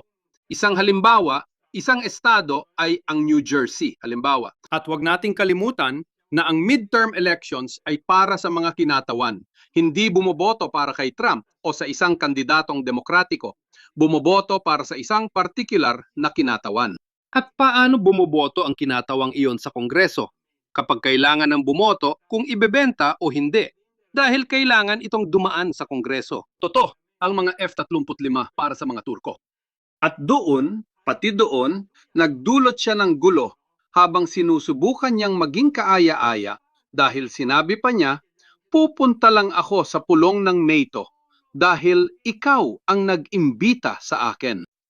Kaya, naintindihan mo na pumasok ka sa isang mekanismo kung saan nagkakabit ang huling bahagi na binabanggit ninyo. Nang sinabi ni Capitini na tayo, mga Europeo, ay nakakapag-ipon ng mas marami kaysa kaya nating i-invest sa mga ekonomiyang Europeo, sinabi niya. Eksaktong iyon ang isinulat ni na Mario Draghi at Enrico Letta ilang buwan na ang nakalipas. At ibig sabihin nito, ang Europa ay walang sapat na oportunidad para sa pamumuhunan sa loob ng mga stock market ng Europa. At ito ay isang problema. Ang isa pang problema ay ginagamit natin pati ngayong gabi ang mga teknolohiya, internet networks, credit cards, halos lahat ay Amerikano. At hanggat tayo ay naging magkaibigan, magkakampi, kahit medyo sunod-sunuran, hindi ito naging problema. Bakit? Mas marami tayong kalakal na ibinebenta sa mga Amerikano kaysa sa binibenta nila sa atin. Kapalit nito, nagbebenta sila sa atin ng serbisyo. Sa datos, halos pantay lang at nagbabalance kahit ano pang sinabi ni Trump noong nakaraang taon. Pero noong sinabi mong ibabalik mo ang mga produksyon sa Estados Unidos ng Amerika at pinutol mo ang ugnayan sa ibang bahagi ng mundo. Tama si Capitini, 1 taon at kalahati na. Pero wala ka pa rin naibalik. Tingnan mo, ipinapakita ko pa itong sombrero para mag-relax tayo. Itong sombrero na ito na kilala ng lahat ay ginawa sa Cambodia. Minsan ginagawa ito sa China o sa Vietnam. Kaya, ayon kay Trump, noong nakaraang taon, itinigil ang paggawa ng sombrero na ito sa Cambodia at ginawa na ito sa Estados Unidos ng Amerika. Kahit sinong unang taong nag-aaral ng economics. Sinabi niya, tingnan mo, sa Cambodia ay nagkakahalaga lang ng 20 sentimo ng dolyar, sa Amerika ay 10 dolyar. Hulaan mo, hulaan natin kung ilang sombrero. Ni isa sa mga sombrero ni Trump ay ginagawa ngayon sa Estados Unidos ng Amerika, pero wala ni isa. At kaya nangako ka, para bang gusto mong ibalik ang mga produksyon na inalis ng Italya mula sa Italya, mga 20 o 30 taon na ang nakalipas. Pinadala rin natin ang mga yon sa China, Vietnam, Cambodia at iba pa. Ngayon, ibabalik ko sila sa Italya. At kailangan mo ring patunayan sa akin ang isang bagay. Ngayon, kaya pa ba ng bansa natin makahanap ng manggagawang handang tumanggap ng ganong trabaho? Dahil madali lang sabihin na ibabalik ko ang trabaho. Mahirap itong maisakatuparan. Sa totoo lang, para tapusin ang usapang ito, ano ba ang nakuha ni Trump? Gusto ba ng mga Amerikano sa loob ng 20 hanggang 30 taon na mas gumastos ang mga Europeo sa armas? Oo. Napabili ba nila ang mga Europeo ng mas maraming sandatang Amerikano? Hindi rin masabi. Gusto nila na maging malaya ang mga Europeo sa usaping pinansyal. Hindi pa, pero sa landas ng European Central Bank ay may digital euro at iba pa. Ibig sabihin, ang mga Pranses, nakita niyo naman, lalo na kahapon ay lumabas ang isang napakahalagang investigasyon na nagsimula ng mag-organisa ang mga Pranses. Pati sa mga sistemang dati nilang ginagamit na Amerikano, pati sa mga sistemang hindi na umaasa sa Estados Unidos ng Amerika. Anong ibig sabihin nito? Na itong direksyong inilagay ni Trump sa mga tinatawag ko silang dating mga kaalyado, hindi mo mapipigilan kahit pa may bagong Amerikanong presidente. Sa sandaling gumawa ka ng ayan sila na nag-invest ka, parang ganito rin kay Trump. Pero ano ba ito? Ang galing. Ang galing.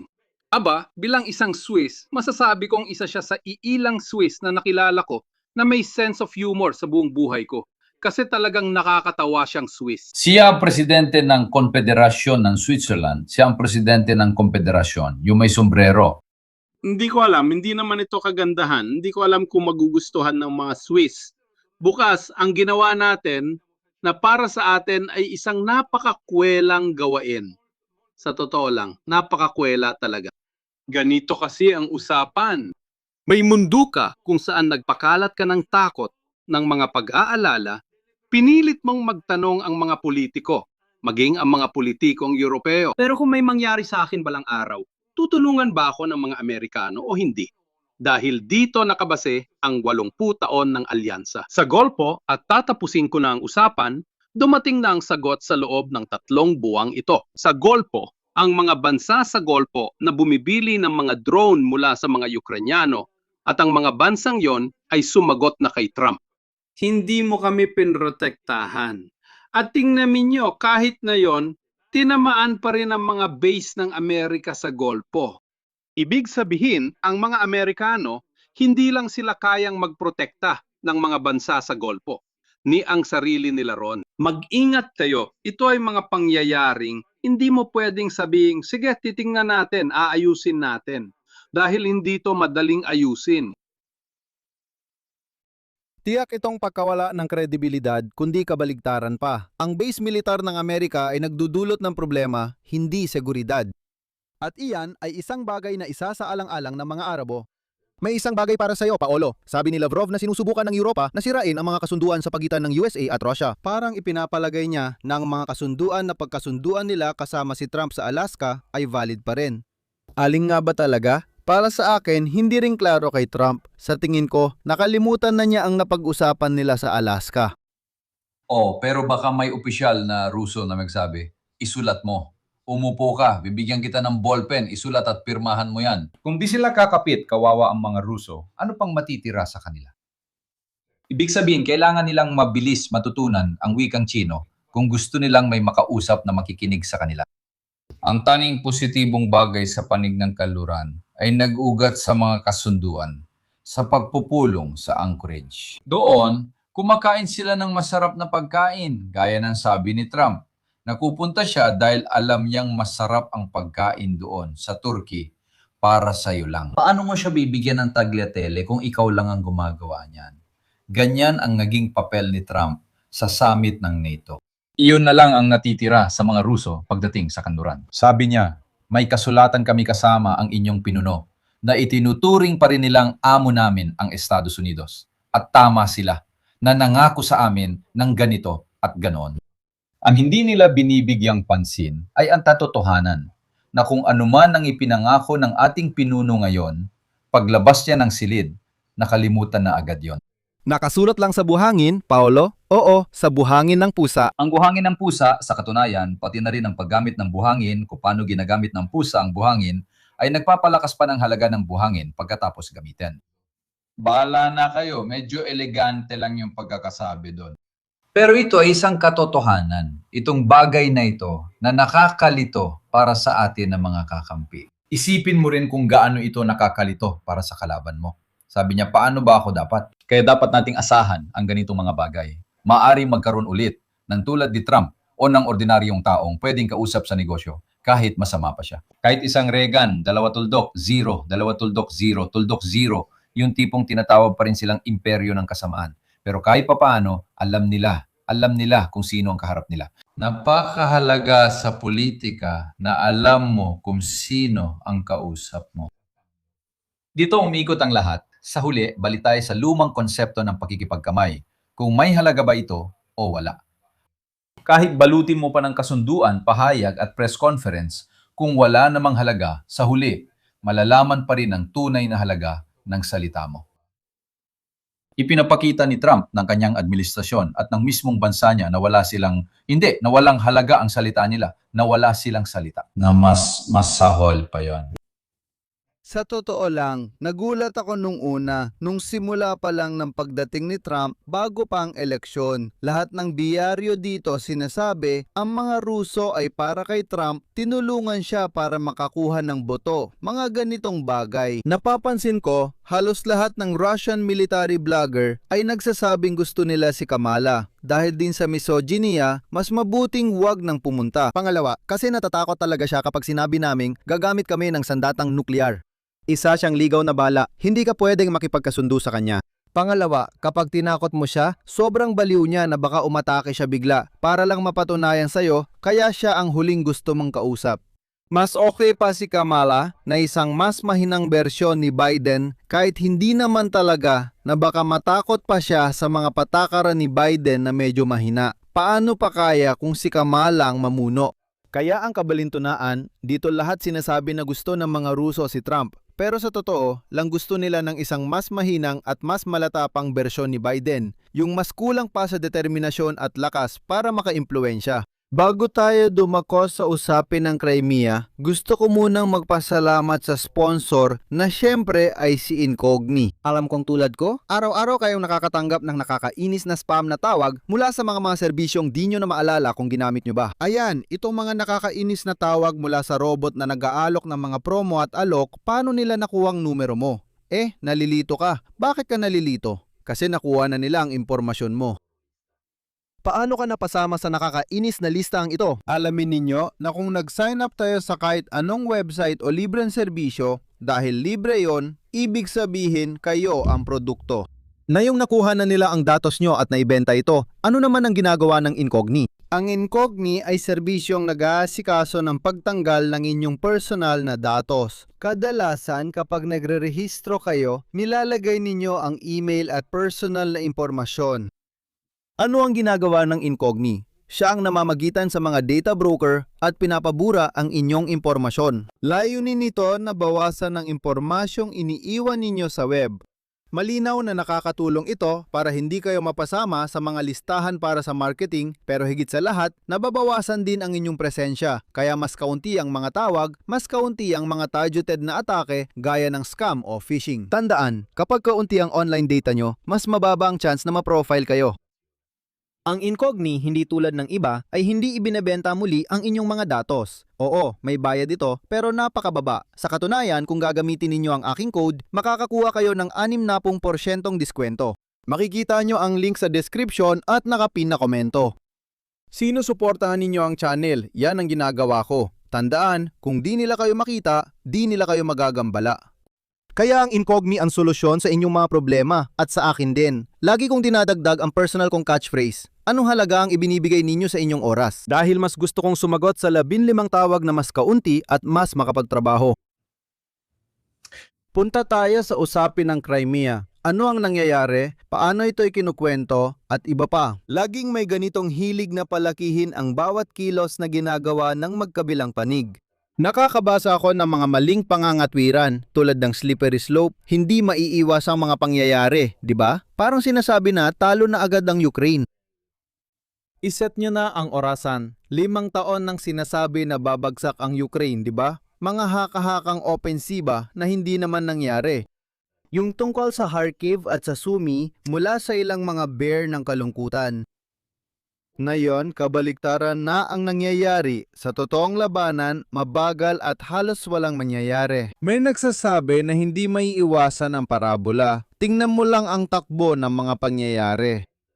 Sa totoo lang, yung trend na tinitingnan ko, lalo na pagdating sa aktwal na labanan, hindi sinasabi ang sinasabi ng ibang tao. Ito ang trend noong 2024-25.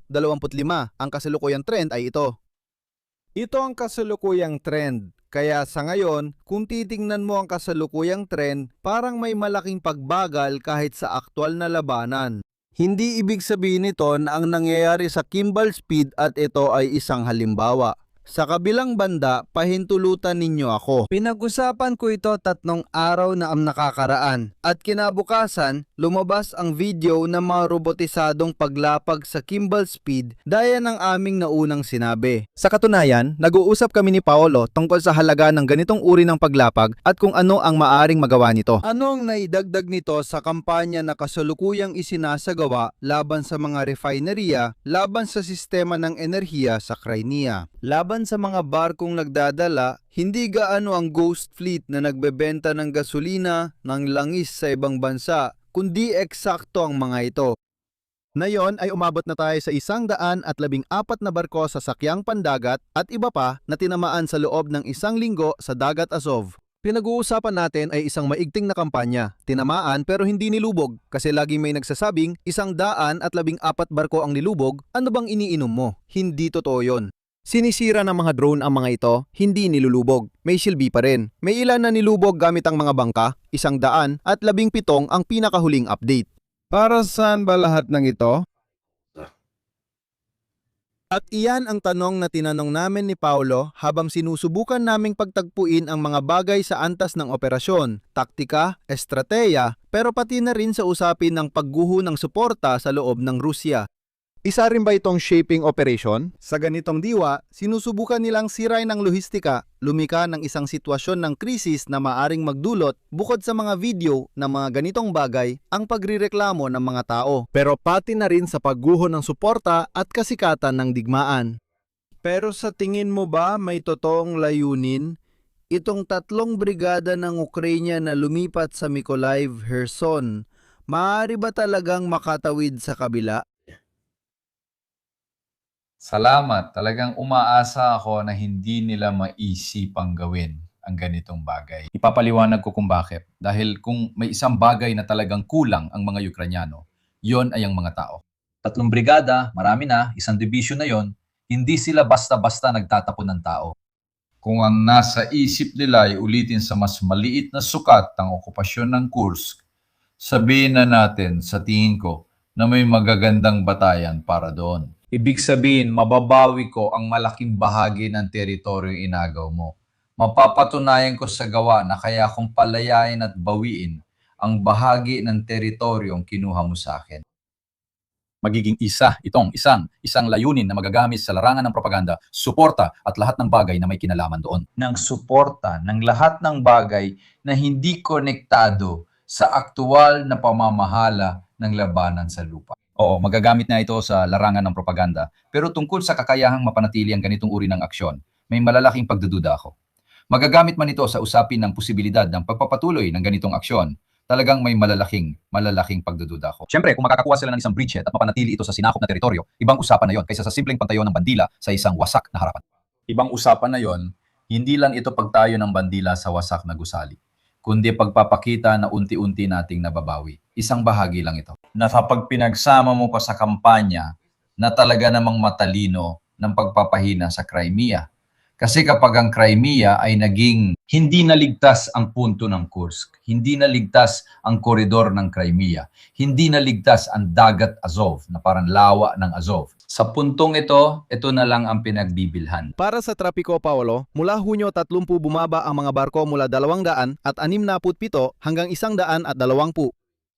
Ayano. Kung gagawin mong hindi ligtas para sa kanila ang lahat ng yon, tangway lang ang Crimea dahil ganun lang natin ito tinatawag. Pero sa totoo lang, umasta itong parang isla. Kaya kung hindi natin mapadalhan ng isang isla ng kahit ano, kahit saan, Mula sa 2 dagat, mula sa dagat Itim at sa dagat Azov.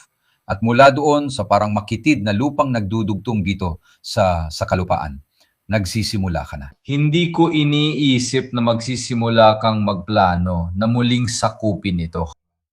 Pero napipilitan mo ang mga Ruso na gumawa ng mga kinakailangang pagpili. Dahil obligado ang mga Ruso na panatilihin ito. Ang Crimea para sa imahe, para sa mga kadahilan ng militar. Dahil ang Crimea, ang tanging natitirang base ng hukbong dagat nila sa timog ng Rusya. Kaya ang ideya na iwan ang Sebastopol at iba pang katulad na lugar ay parang hindi katanggap-tanggap. Sa ngayon, ang pagtatanggol sa Crimea laban sa mga drone, kontra drone, maliliit na bangka, sasakyan dagat, jamming at iba pa, gumugugol ito ng napakaraming enerhiya na ipinapakita ng Rusya na may reon sila. Ngunit, hindi naman ganoon karami. Kaya ayos lang ang bahaging ito ng plano, ang pagpapadala ng 3 brigada kahit saan doon at hayaan silang manatili. Para sa akin, ito ang mahalaga. Binanggit ko si Historiador Krinke na hindi talaga masaya. Sabi niya, magsagawa tayo ng kaunting panggugulo. Nagkaroon ng aksyon ng panggugulo, nanggugulo sila, at yun lang, parang lamok. Hindi naman talaga nagbabago ang sitwasyon. Gusto kong ikaw ang magsalita tungkol dito. Ginawa ko na rin ito sa live na mag-isa ko para ipakita na kung magsimula silang gumawa ng maliliit na aksyon ng pagdaong, huwag pansinin ang lalabas sa dyaryo na parang D-Day sa Normandia. Siguradong ang balita tungkol sa maliliit na grupo ng mga unit ng Ukraine na dumadaong sa Kimborn Spit. Ngayon, ginawa nila ito gamit ang maliliit na bangka at mga robotikong unit. Siguradong bahagi ito ng isa sa maraming antas na estratehiya ng Ukraine na ihiwalay ang Crimea pisikal na ihiwalay ito. Ibig sabihin, tinatarget nila ang mga tulay, mga planta ng kuryente, mga refinery, mga imbakan ng gasolina, halos lahat. Tinatarget din nila ang mga barge na nagdadala mula sa isang bahagi papunta sa kabila, tinatamaan ang mga barko sa dagat ng Azov, tinatamaan ang highway na nagdurugtong sa Mariupol, Melitopol at Crimea, pati na rin ang mga tulay na nasa lugar na ito. Siguradong isa rin itong panggugulo mula sa mga unit na Ukraine na dahan-dahang sinusubukan ang reaksyon ng mga Ruso. O maaari rin silang magsagawa ng parang clickbait. Dahil ang balita tungkol sa unit ng Ukraine sa Kimbon Spit o sa timog ng Kherson, sa tingin ko, hindi ito magugustuhan ng Kremlin. At malamang, magpapadala sila ng mga puwersang kung magtatagal doon. May dahilan kung bakit madalas na sinasakop ng mga Ruso nagpapatrolya at umalis sa lugar na ito dahil halos isa lang itong malawak na dalampasigan na kaunti lang ang taguan. Kapag nandoon ka, nagiging biktima ka ng mga pag-atake ng drone. Kaya maaari rin nilang hikayatin na sakupin ang mga lugar na ito sa dalampasigan. Magkakaroon ng mga biktima. Oo. Pansinin na ang karamihan sa mga totoong posisyon, ibig sabihin ang mga linya ng depensa ng mga Ruso ay mas nasa likuran, nakapwesto sa bandang ibaba ng Kherson. At hindi talaga dito, hindi sa mismong dulo na ito. Siguradong magiging malaking balita ito na palalakihin ng husto ng marami. Ibibigay ko muna ang salita kay Daniele dahil may 5 minuto lang siya at kailangan niyang sumakay ng eroplano pagkatapos tayo at si Paolo ay pwedeng magpatuloy. Para may oras siyang magsalita. Sige, Daniele. Hindi, pinakikinggan ko kayo ng mabuti dahil nitong mga nakaraang buwan ay palaging pinag-uusapan ang pagsira sa tulay, ang sikat na tulay na binuksan ni Putin. Ngunit, ipinaliwanag ninyo na iba talaga ang estratiya. Parang naintindihan ko na mas alimot ito. Ibig sabihin, sisirain mo lang at saka mo malalaman kung ano na. Sa totoo lang, kung titingnan mo sa mapa, pinalilibutan mo sila. At hindi ko malilimutan na nung araw ng kalayaan, ang parada sa Moscow, nagtagumpay si Putin na gawin yon dahil nakiusap siya kay Trump na pakiusapan si Zelensky. Na huwag siyang pasabugan ng paputok sa Red Square. At pagkatapos ng sinimulan nilang salakayin ng Crimea, nagkaroon pa ng lakas ng loob si Putin na sabihin na sinisira nilang panahon ng turismo para sa mga Ruso na nagbabakasyon sa Crimea. Tingnan mo, may isang mahalagang punto. Una, babalikan ko muna yan sandali dahil babalikan ko rin ito mamaya. Isa, sa palagay ko, palaging merong pulang linya tungkol sa tulay na hindi sila binigyan ng mga kanluranin ng kakayahang sirain ito. At dalawa, sa bagong estratehiya ng Ukraine na ganap ng naipatupad. Halos lahat ay kumbaga sariling gawa nila dahil andyan pa rin ang parte ng intelihensya at iba pa. Bumalik na rin ang mga AWACS ng kanluran, malapit na malapit sa dagat itim upang magbantay mula sa himpapawid. Sa baybayin ng Romania, siguradong tumutulong din sila sa pagmamanman gamit ang mga drone. Sa tingin ko, mananatiling bukas ang tulay ng Kerch dahil isa pa rin itong paraan para makalikas ang mga tao. Kaya hinaharangan nila ang linya ng lohistika na nagdadala ng mga gamit mula Crimea pataas o maaring magdala ng mga gamit mula itaas papuntang Crimea. Ang tulay ay nanatiling tulay at hindi gaanong nagamit noon sa pagdadala ng kagamitang militar. Palagi nilang pinipili na gamitin ang mga barge at BP, marahil, para hindi masyadong mapansin ang paggamit. Ang palusot para maatake ito, lalo na't medyo protektado ito pagdating sa depensa. Naniniwala ako na ang estratehiya ng Ukraine ay pagsakal. Lagi kong tinatanong kung hanggang kailan kakayanin ng mga Ukrainian ito dahil 2 buwan nang nakalipas ay 5,000 drone bawat buwan ang meron sila. Pero ngayon, 11,500 na. Hindi ito normal na paglago. Ibig sabihin, may itinabi sila. At lumabas ang pahayag ni Zelensky na nagsasabing gagawa kami ng kampanya ng 40 araw. Suportado rin nito ang aking pananaw na hindi nila kayang panatilihin ang ganitong uri ng presyon sa mahabang panahon. Ang pinaka-interesante dito para sa akin, ang faktor na madalas namin pag-uusapan ni Paolo ay tungkol sa mga reklamo. Tungkol sa mga Ruso na madalas sinasabi na hindi ako nakikialam sa politika, na hindi ko iniisip yon. Dumating ito ng mukhang kailangan ni Putin magpatupad ng panibagong mobilisasyon. Binago na ni Peskov ang pananalita, hindi na espesyal na operasyon, kundi digmaan na at botumpa. Kung pupunta ka roon para manggulo, nababawasan ang suporta ng tao sa digmaan na hindi naman mataas. Siguro para sa kanya mataas, pero sa pagpili ng digmaan, hindi talaga. Sa oras na kailangan niyang magdesisyon ng isa pang hindi popular na hakbang, magdudulot ito ng pagkakabalaho. Sinasabi ko ito ng tapat. Ang petsang paulit-ulit na binanggit ni Putin ng 15 beses na huli niyang sinabi ay Nobyembre 15 para sa pagsakop sa Donbas ay hindi talaga maiisip. Hindi masasakop ng mga Ruso ang Donbas bago Nobyembre 15 malaki na kung makarating sila sa Druzhivka, ibig sabihin pagkatapos ng Kostyantinivka bago Nobyembre 15. Para umusad pa, kailangan nilang magmobilisa pa na mas maraming tao o maghanap ng iba pang tao at hindi nila iyon mahanap. Sa kulungan, wala nang gustong sumama, pati mga patotoo ni Girkin at iba pa, sinasabi nilang noong 2023 ay may pila pa ng mga bilangbong 3 buwan naghihintay para makipaglaban. Ngayon, wala nang pumupunta. May nagtanong kung totoo bang 20 minuto lang ang tsansa ng mabuhay. Hindi. Laging ilagay sa tamang konteksto ang mga bagay. 20 minuto lang yon sa loob ng 10 kilometro ng linya ng kontak. Hindi ibig sabihin na lahat ay mamamatay sa unang aksyon sa loob ng 20 minuto, kundi sa isang operasyon ng pagsalakay sa loob ng 10 kilometrong puno ng drone. Kadalasan, yung mga nare-recruit na bilanggo at mahilig sa pakikipagsapalaran, hindi nagtatagal at sandali lang tumatagal. Ang karaniwang haba ng buhay ng mga bilanggo ng Azov ay 2 buwan. Oo, napaka-interesante nito at makikinig ako sa inyo dahil tumatak sa akin ang usapan na bunga ng katotohanan ng ilang buwan nang nagbago ang takbo ng labanan. Kapag sinabi mong ang mga Ukrainian ay gumagawa ng mga pag-atake na mas malalim sa loob ng Russia, kaya nilang gawin yon. Hindi lang dahil mas marami silang armas. Ngayong, di na sila umaasa sa mga Amerikano. Wala na silang limitasyon sa paggamit ng mga sandatang di na rin ibinibigay ng Amerika. At kaya siguradong nagbago na ang mga kondisyon ng labanan para kay Putin. Kaya naman napaka-interesante para sa akin ng senaryong tinatalakay ninyo. Binababati ko kayong muli at hanggang sa susunod at pagbati sa inyong lahat. Salamat. Paalam, salamat Daniele. Paalam, Daniele. Paolo, gusto kong gawin mo yung mahalagang talumpati na yon. O sige, yung mahalagang talumpati na yon. Hindi Sa telepono, hindi, sige. Ano ang ibig sabihin ng isang aksyon sa ganitong panahon, ng ganitong uri, pati na rin sa pananaw ng pagpaplano dahil hindi talaga natin alam kung ano ang mga layunin. Halata naman, pero di natin alam kung ano talaga ang pakay ng mga Ukranyano rito. Naipagpalagay natin ang estratehikong pagpapawalang bisa, naalala mo ba?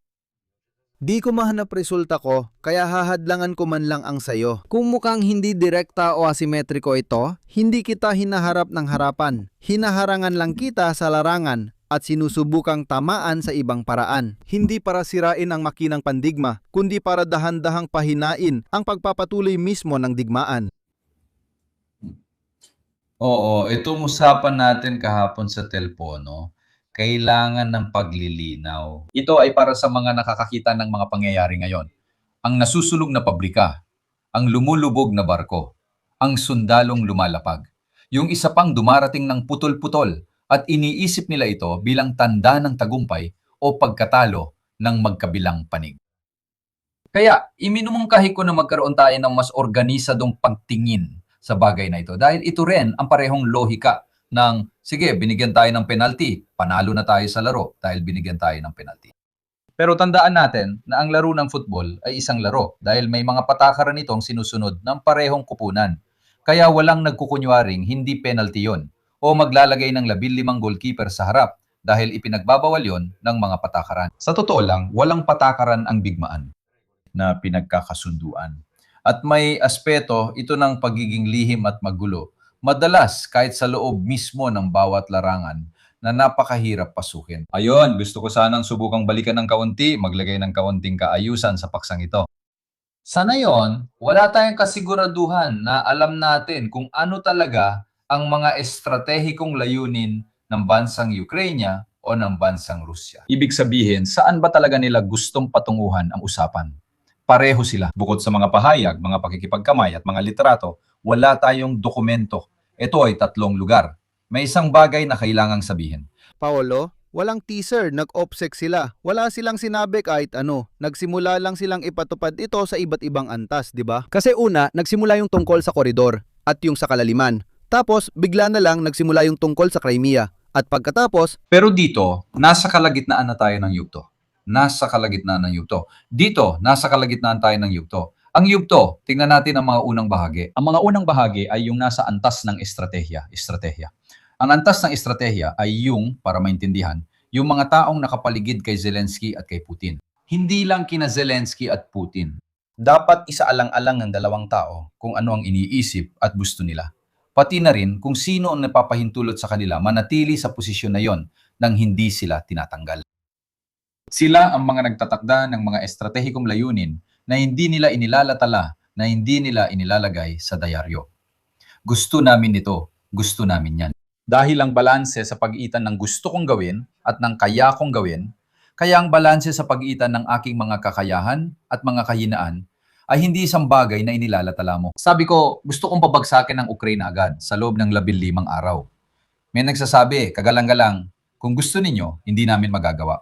At ipapaliwanag namin kung bakit. Ngunit, ang balitang hindi niya kayang matapos agad ay hindi pwedeng ilatala. Yung isa ay nagsabi, bawiin natin lahat, kagalang-galang, bawiin lahat. Di natin alam kung bakit para dito. Ang antas na estratehiko-operatibo ang nagtatakda kung ano ang panghuling layunin ng digma. Kung saan mo gustong marating, gamit ang meron kang kagamitan at paligid. Ano ang ginawa mo? Mula sa panloob na kapaligiran, ibig sabihin ang iyong opinyon publiko, ang iyong industrial at militar na aparato, ang iyong kakayahan sa pamumuno, ang iyong karisma sa populasyon, at marami pang ibang panloob na salik. At mga panlabas na sali tulad ng mga alyansa kung saan nanggagaling ang pera mo, ang posibilidad na masuportahan mo ang iyong pagsisikap. Ang lahat ng ito ang nagbibigay sa iyo ng estratehikong layunin na kaya mong panindigan. Ang pag-iisip na ito ay puno pa rin ng kawalang katiyakan sa magkabilang panig. Walang kasiguraduhan kung maaabot ito. Pero ano ang mangyayari? Na ang malaking pasaning ito ay iniiwan sa militar na aparato. At iniiwan ito sa militar na aparato, sa diplomatikong aparato, sa industrial na aparato, sa pampulitikang aparato, sa aparato ng intelihensya at lahat ng ito. Alam ng bawat antas kung ano ang gusto mo at tumutulong sila ayon sa bahagi nila. Ang tinutukoy ko ay ang aspetong militar. Sabi ng militar, kung gusto mo ng ambag ko sa operasyong ito na, ayos lang. Para maabot ang layuning ito, nagbibigay ako ng mga direktiba, nagbibigay ako ng plano ng manyobra. Sa tingin ko, maaabot natin ang layunin ni na Putin o Zelensky sa paraang ito. Batay sa planong ito ng manyobra na nagsasaad ng gagawin, tagal, sino ang gagawa at anong kagamitan ang gagamitin, ito ay unti-unting binababa hanggang antas ng kumpanya, kung saan tinatalakay na ang mga taktikal na bagay. At ito ang makikita mo kapag bumaba ka. Sa dalampasigan ng Crimea, siya ang napapalipad ng misil at drone papaloob sa lupain bilang bahagi ng komplikadong plano mula sa magkabilang panig. Ngayon, anong nakikita natin? Gumawa ang Ukraine ng panibagong plano para sa estratehikong layunin. Hanggang ngayon ay hindi ko pa rin maintindihan.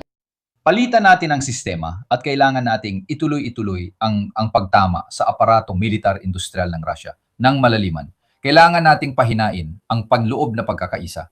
Kailangan nating pahinain ang prestihyo ng pagkapangulo ng Russia. Kailangan nating magplano ng serye ng pagpapanatili. halimbawa ito ng Economic Forum, walang nagbago. Tama, Kailangan nating iwasan na mabalikan tayo nito.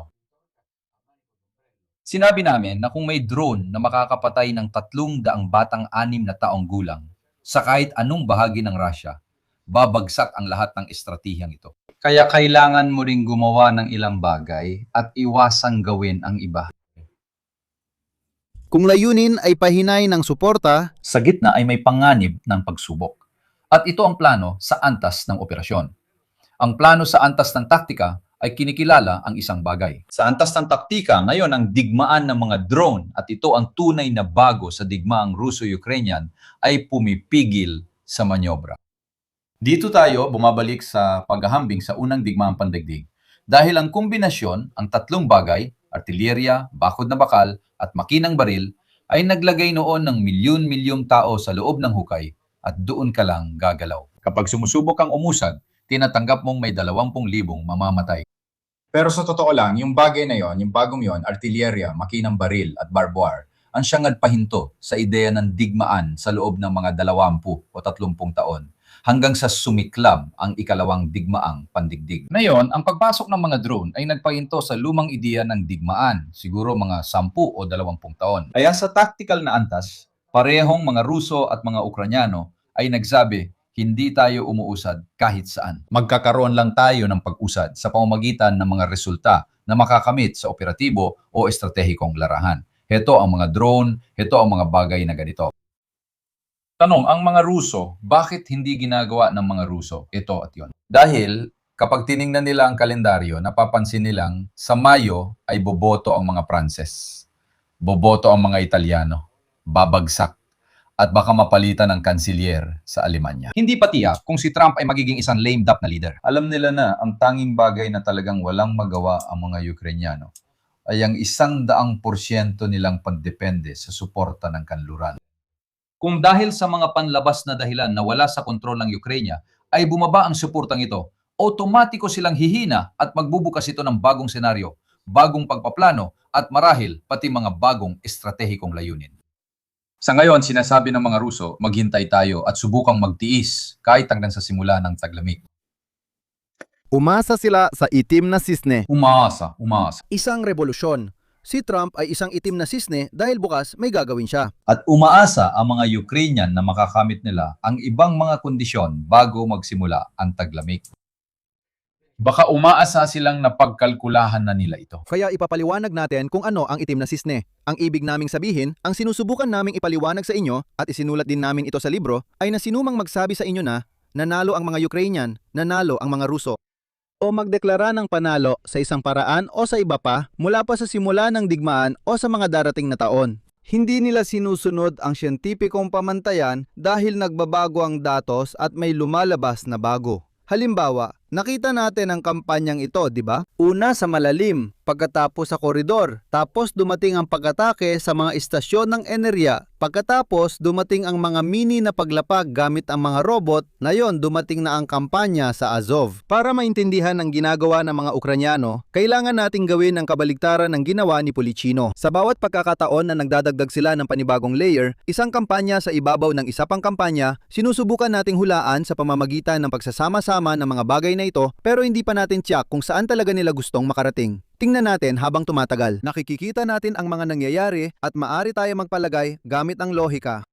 Ngunit tulad ng nakita natin sa digmaan, may mga naniwalang di papasok ang mga Ukranyano sa Kursk at may umasa na matatalo ng mga Ruso ang Ukranyano sa 2024. 25 at umabot sila sa mga critical na punto sa ilang mga sandali sa magkabilang panig. Inakala ng ilan na mapapaatras ang mga Ruso sa Donetsk noong 2022 at 2 opensiba ang nagtagumpay. Ang itim na sisne ay isang halimbawa tulad ng sa Hormuz. Nagkamali ang mga nag-akala na isang araw ay biglang bubumbahin ni Trump ang Iran kahit wala namang nangyayari noon. Hindi naman sila kumbaga galit na galit, hindi rin sila nagpapaputok ng mga misail at hindi rin sila sumusuporta. Ang itim na sisne ay yung pangyayaring hindi natin kayang hulaan at sa digmaang ito marami tayong nakitang mga itim na sisne. Hindi naman ganun kalalaka para tuluyang baguhin ang lahat. Pero pwede pa ring mangyari. Bukas, gaya ng sinabi natin, maaring magising si Putin, nagsisimula na silang gamitin ang salitang digmaan at hindi na espesyal na operasyon, magpadala ng 1,000,000 sundalo at muling mahihirapan ang mga Ukrainian. Maaring magbago ang suporta ng Europa at si Trump ay maaring magbago ng isip tungkol sa armas para sa mga Ukrainian kung makakabuti ito sa eleksyon niya. Ito ay para ipaliwanag na may bisa lang ang mga pagsusuri sa maikling panahon dahil laging nagbabago ang datos at maraming hindi matutukoy. Dahil ang desisyong gawa ng tao mula man sa alinmang panig ay hindi ko kayang makuha sa larangan. Nakita ninyo kung gaano karami ang impormasyong nakuha natin tungkol sa nangyayari sa Crimea. At sa totoo lang, naniniwala ako na nasa 70% ang pagkaunawa natin sa kung ano ang nangyayari, kung ano ang mga layunin sa paglusob na ito sa seryeng ito ng mga pangyayari. Pero bukas ng umaga, maaaring gumawa ng ibang hakbang si Zelensky. Ganon din si Putin. Ibig sabihin nito na sinumang naniniwalang hawak na nila ang katotohanan tungkol sa katapusan ng digmaang ito ay pinagsasabihan kayo ng puro kalokohan. At pati na rin sa bigat ng usapan kapag sinasabi na ang Ukraine, ayan, ilang beses ko na itong narinig ko ito sa telebisyon. Madalas itong inuulit sa akin na ngayon ang Ukraine ay autonomous na. Kaya na nilang umatake, gumawa ng mga armas at umatake ayon sa gusto nila. Ngayon, malayo na ang narating ng Ukraine at gumagawa na sila ng maraming armas. Pero hindi pa sila ganap na autonomous dahil kailangan pa rin nila ng kooperasyon at tulong ng Estados Unidos at kagamitan nila para magamit ang mga armas. Kung wala kang buong sistema ng satellite intelligence sa likod mo, kung wala kang lahat ng yan, lahat ng sistema ng paggabay sa mga bagay na ito, sa pagtutok, na nagsasabi sa iyo na ito ang ruta para pumunta, ito ang ruta ng pagtakas, ito ang posisyon ng mga depensang pangimpapawid, ito ang antas ng kahandaan ng mga depensang pangimpapawid. Mahalagang impormasyong ito na nagbibigay daan sa iyo na hindi ko sinasabing sigurado, pero makarating ka na may sapat na paunang babala. Hindi ito tunay na otonomiya. Pinalitan lang ng Estados Unidos ang direktang suporta sa kanyon, misil at granada, na ngayon ay binabayaran ng mga Europeo para sa atin. Patuloy kaming nabibigay sa inyo, baka nga mas marami pang ibinibigay namin sa inyo sa bahaging ito. Hindi nila ito ginagawa dahil sa kabutihan, kundi para subukan ang mga sistemang ito sa aktual na operasyon. Ibig sabihin, marami ng impormasyon pero medyo nakakalimot na ako ngayon. Tutulungan ako ni Mirko. Alin-alin ang mga ahensya o kumpanya na gumagawa nito. Mula sa Palantir at iba pa sa mga sistemang paggabay ng GPS, sa mga sistemang paggabay ng GPS, sa mga guide, pwede mo sabihin, siyempre, Sobrang dami na. sobrang dami na hindi ko na kaya. Tropicana, naisip ko, pero pasensya na, parang hindi tama. Pero anthropic, Kailangan kong magbakasyon. kailangan ko magbakasyon. Pero saan pa makakahanap ng pagkakataon ang mga taong ito na makalikom ng beripikadong datos laban sa totoong kalaban, hindi gaya ng Taliban o ilang desperadong tao sa disyerto? Ito ay mga taong may sariling depensa sa impapawid, organisadong pamumuno at klasikong gamit sa pakikidigma. Kaya mong paunlarin para sa iyong sariling hukbo. Yung tungkol sa 300 bilyon ni Trump, tungkol sa mga kakayahan na nagbibigay sa kanila ng 20 taon ng kalamangan sa hinaharap. Makinig ka, malaki ang lugar na ito para sa pagsasanay, hindi ito kabutihang loob. May interest diyan. Oh, sobra talaga. Yung mga eksperto na tumutulong din halimbawa sa paggabay ng Flamingo, nagbibigay ng impormasyon gamit ang artificial intelligence kung saan dapat ilipat ang mga drone, mga misil at iba pa, siguradong ginagawa rin nila yon para sa sarili nilang interes. Isa itong pagsubok, sa totoo lang. Ginagawa nila ito para sa sarili nilang interes. Hindi naman sa... Hindi sobrang mapagbigay si Elon Musk. Ginamit niya ang Starlink bilang demonstrasyon. Kitang-kita ng mundo ang bigat ng papel ng pribadong industriya sa pagbibigay ng Starlink. Isang elementong kulang sa mga Ruso kaya hindi nila magawa ang kampanyang tulad ng sa mga Ukranyano. Alam mo kung gaano ito kalaking patalastas para sa isang tagagawa? Oo, naalala ko. Gusto kong pag-isipin ng mga nakikinig sa atin ng may matinding pasensya sa mainit na gabing ito ng tag-init. Na mula pa noong panahon ni Giovanni delle Bandinere ay hindi pa natin nakikita ang isang pribadong tao naglulunsad ng digmaan. Dahil kung ang usapan ay basta magbayad ka lang, ibibigay ko sa iyong serbisyo. Sa huli, darating ang panahon na may isang sheik o diktador na may maraming pera, magsasabi ng, pakinggan mo, uupa ako ng Starlink at wawasakin kita. Ang tanging kilusa ng pagpapalaya ng bansa. Wala silang pera pambili nun dahil sa labas. Ibig sabihin, ang ganap na pagtanggal ng moral o political na aspeto sa digmaan at ang pagpapakilala ng aspetong pang-ekonomiya lamang. Nag-iwan ito ng mga punto ng pagkabahala na lampas pa sa Ukraine, pati na rin sa Iran at maging sa Israel sa inaharap. Ito ang mga digmaang korporatibo sa maraming science fiction kung saan megakorporasyon na lang ang umiiral imbes na mga bansa at may sarili silang hukbo, teknolohiya at iba pa. Gusto ko lang bigyan din ito, ang trend na nakikita natin, bukod pa sa usapin ng kinatawag na demokratikasyon ng digmaan, para nag-aatakehan na lang ang magkabilang panigamit ang mga drone dahil sila nga ang gumagawa ng halos lahat ng trabaho. Mas epektibo ito para sa mga Ukranyano dahil sa artificial intelligence, Starlink at iba pa, mas mahusay talaga ang paggamit nila ng mga drone kaysa sa mga Ruso.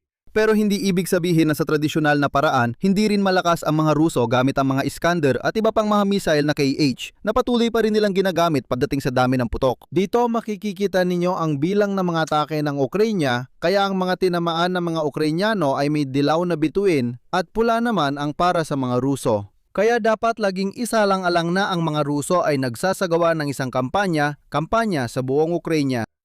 Ang mga Ukrainyano, tama lang, dahil mas limitado ang kanilang mga resources, ay nakatuon sa mas limitadong mga target.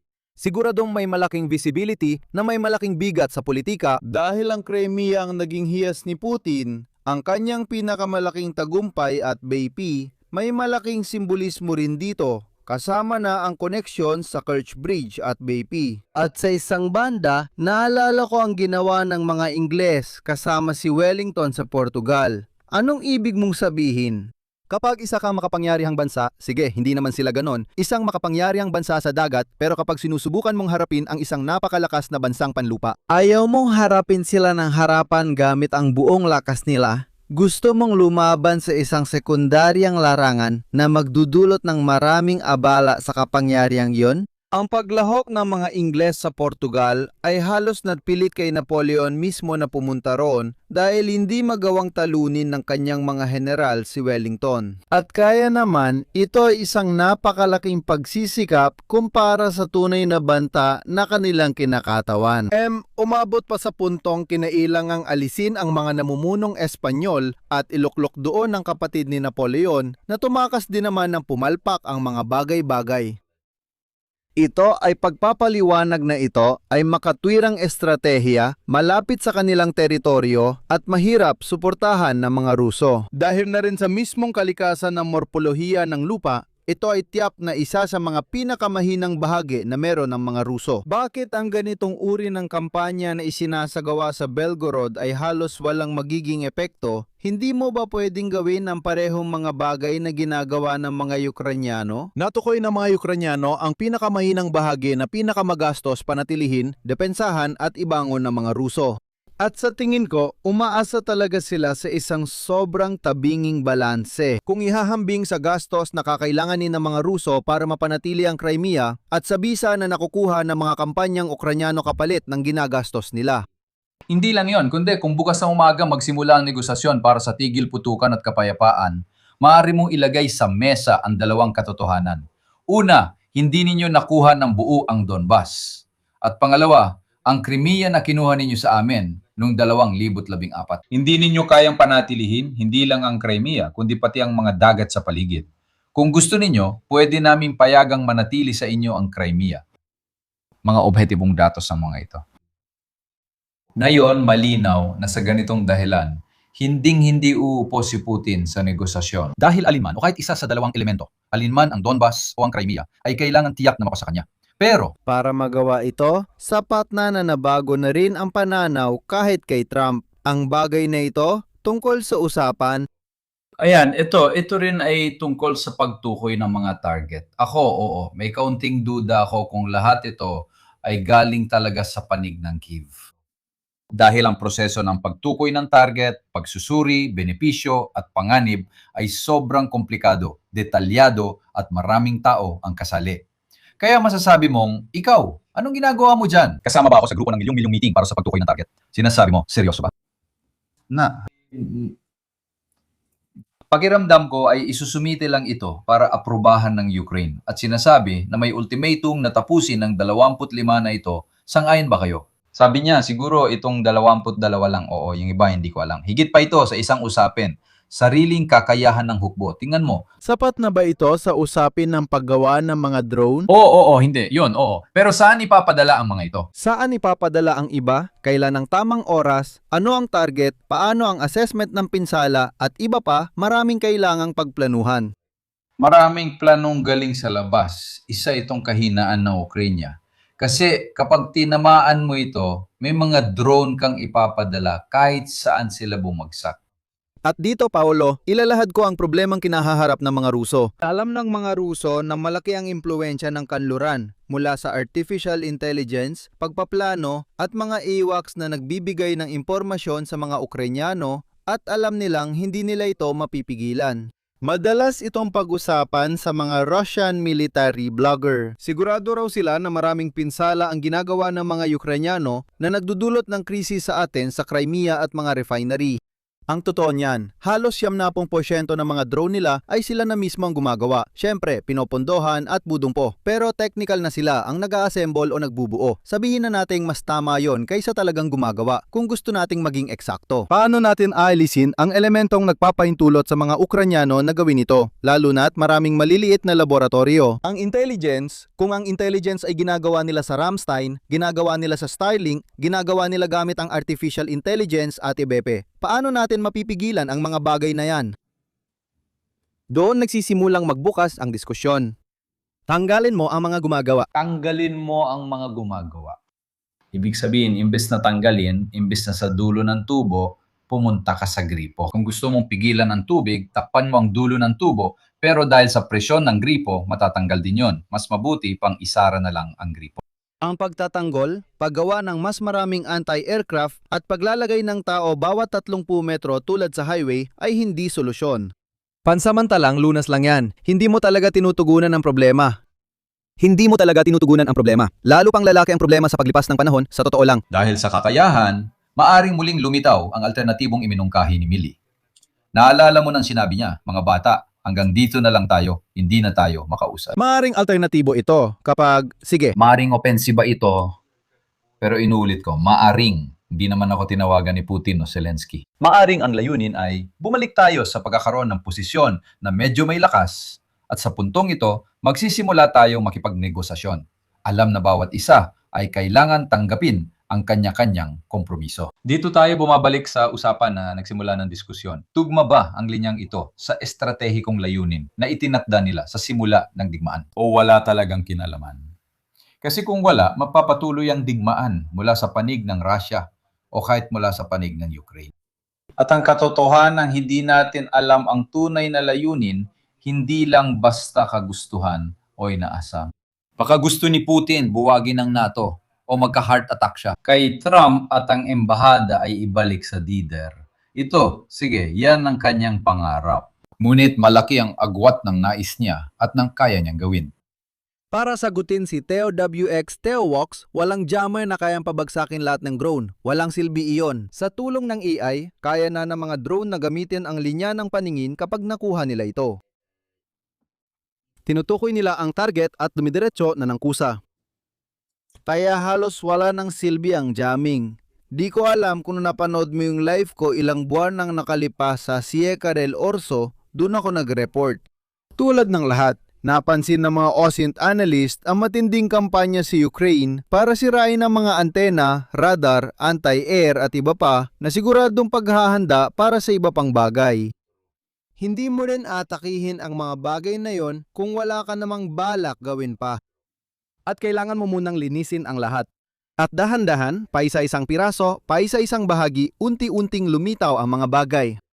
Hindi ko biglang naisip na pumunta sa Kimberley na para bang isang umaga ay bigla akong naliwanagan sa daan papuntang Damasco. Kundi dahil matagal nang may aktibidad ng mga drone ang mga Ukrainyano sa lugar na iyon. Seratea, dahil ilang linggo na nagpapakita ang NASA firms ng mga bakas ng init sa lugar na ito, na nagpapahiwatig na may malakas na aktibidad ng pambobomba o paggamit ng drone. Inilalabas ng mga Ukrainyano ang maliit na robot na lumalabas mula sa bangka. Lumipat na sa lugar ang 3 brigada. Ang trabaho ko ay kunin ang maraming detalye, pagsamahin at intindihin kung ano talaga ang nangyayari. Ang problema sa dalawang estratehiyang ito ay kahit alin pa, based sa obserbasyon, hindi nito napapanalo ang digmaan. Ibig sabihin, sa huli, hindi naman na ibabalik ang teritoryo, basta tumataas lang ang dami ng pinsalang nagagawa ng bawat panig. Ngayon, napanood ko rin ang live ni Colonel Stirpe na nagsabi ng isang tamang bagay.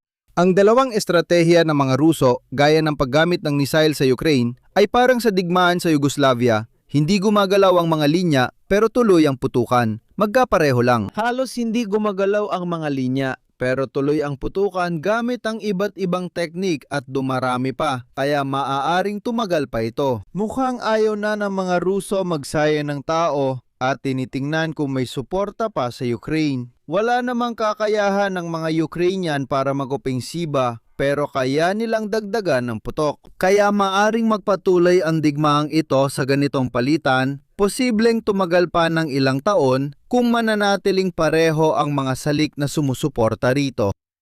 Laging may nakaambang di inaasahang pangyayari.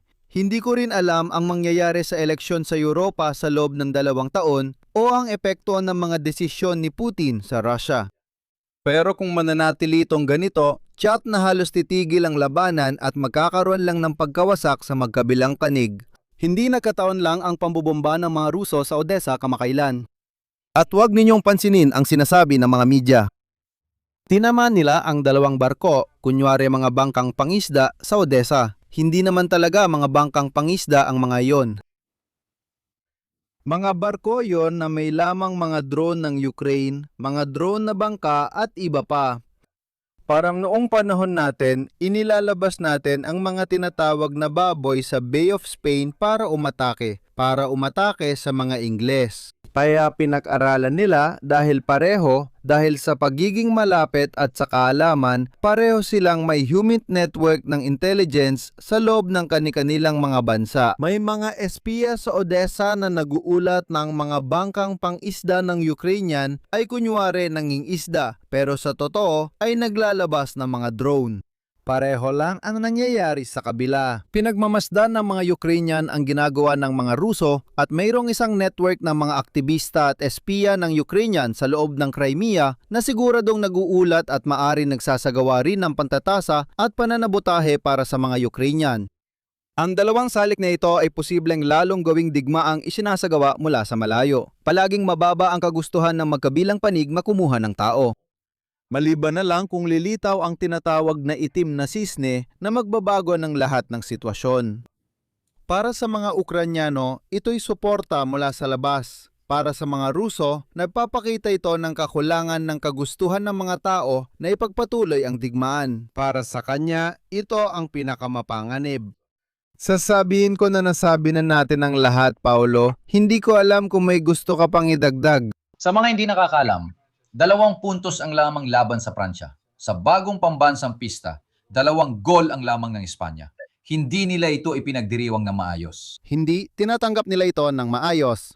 Sasabihin ko na nasabi na natin lahat, pag-isipan ninyo ito, hayaan nyo na, gaya ng lagi kong sinasabi, yung mga nagsasabing tapos na ito o iyon, babagsak o hindi babagsak at badope. Pwede nating obserbahan kung paano nangyayari ang mga bagay at subukang intindihin ang mga layunin. Parang si Polisino o isang detektib, paisa-isang palatandaan. Ito na ang kaya nating gawin. Walang mga propeta ng digmaan.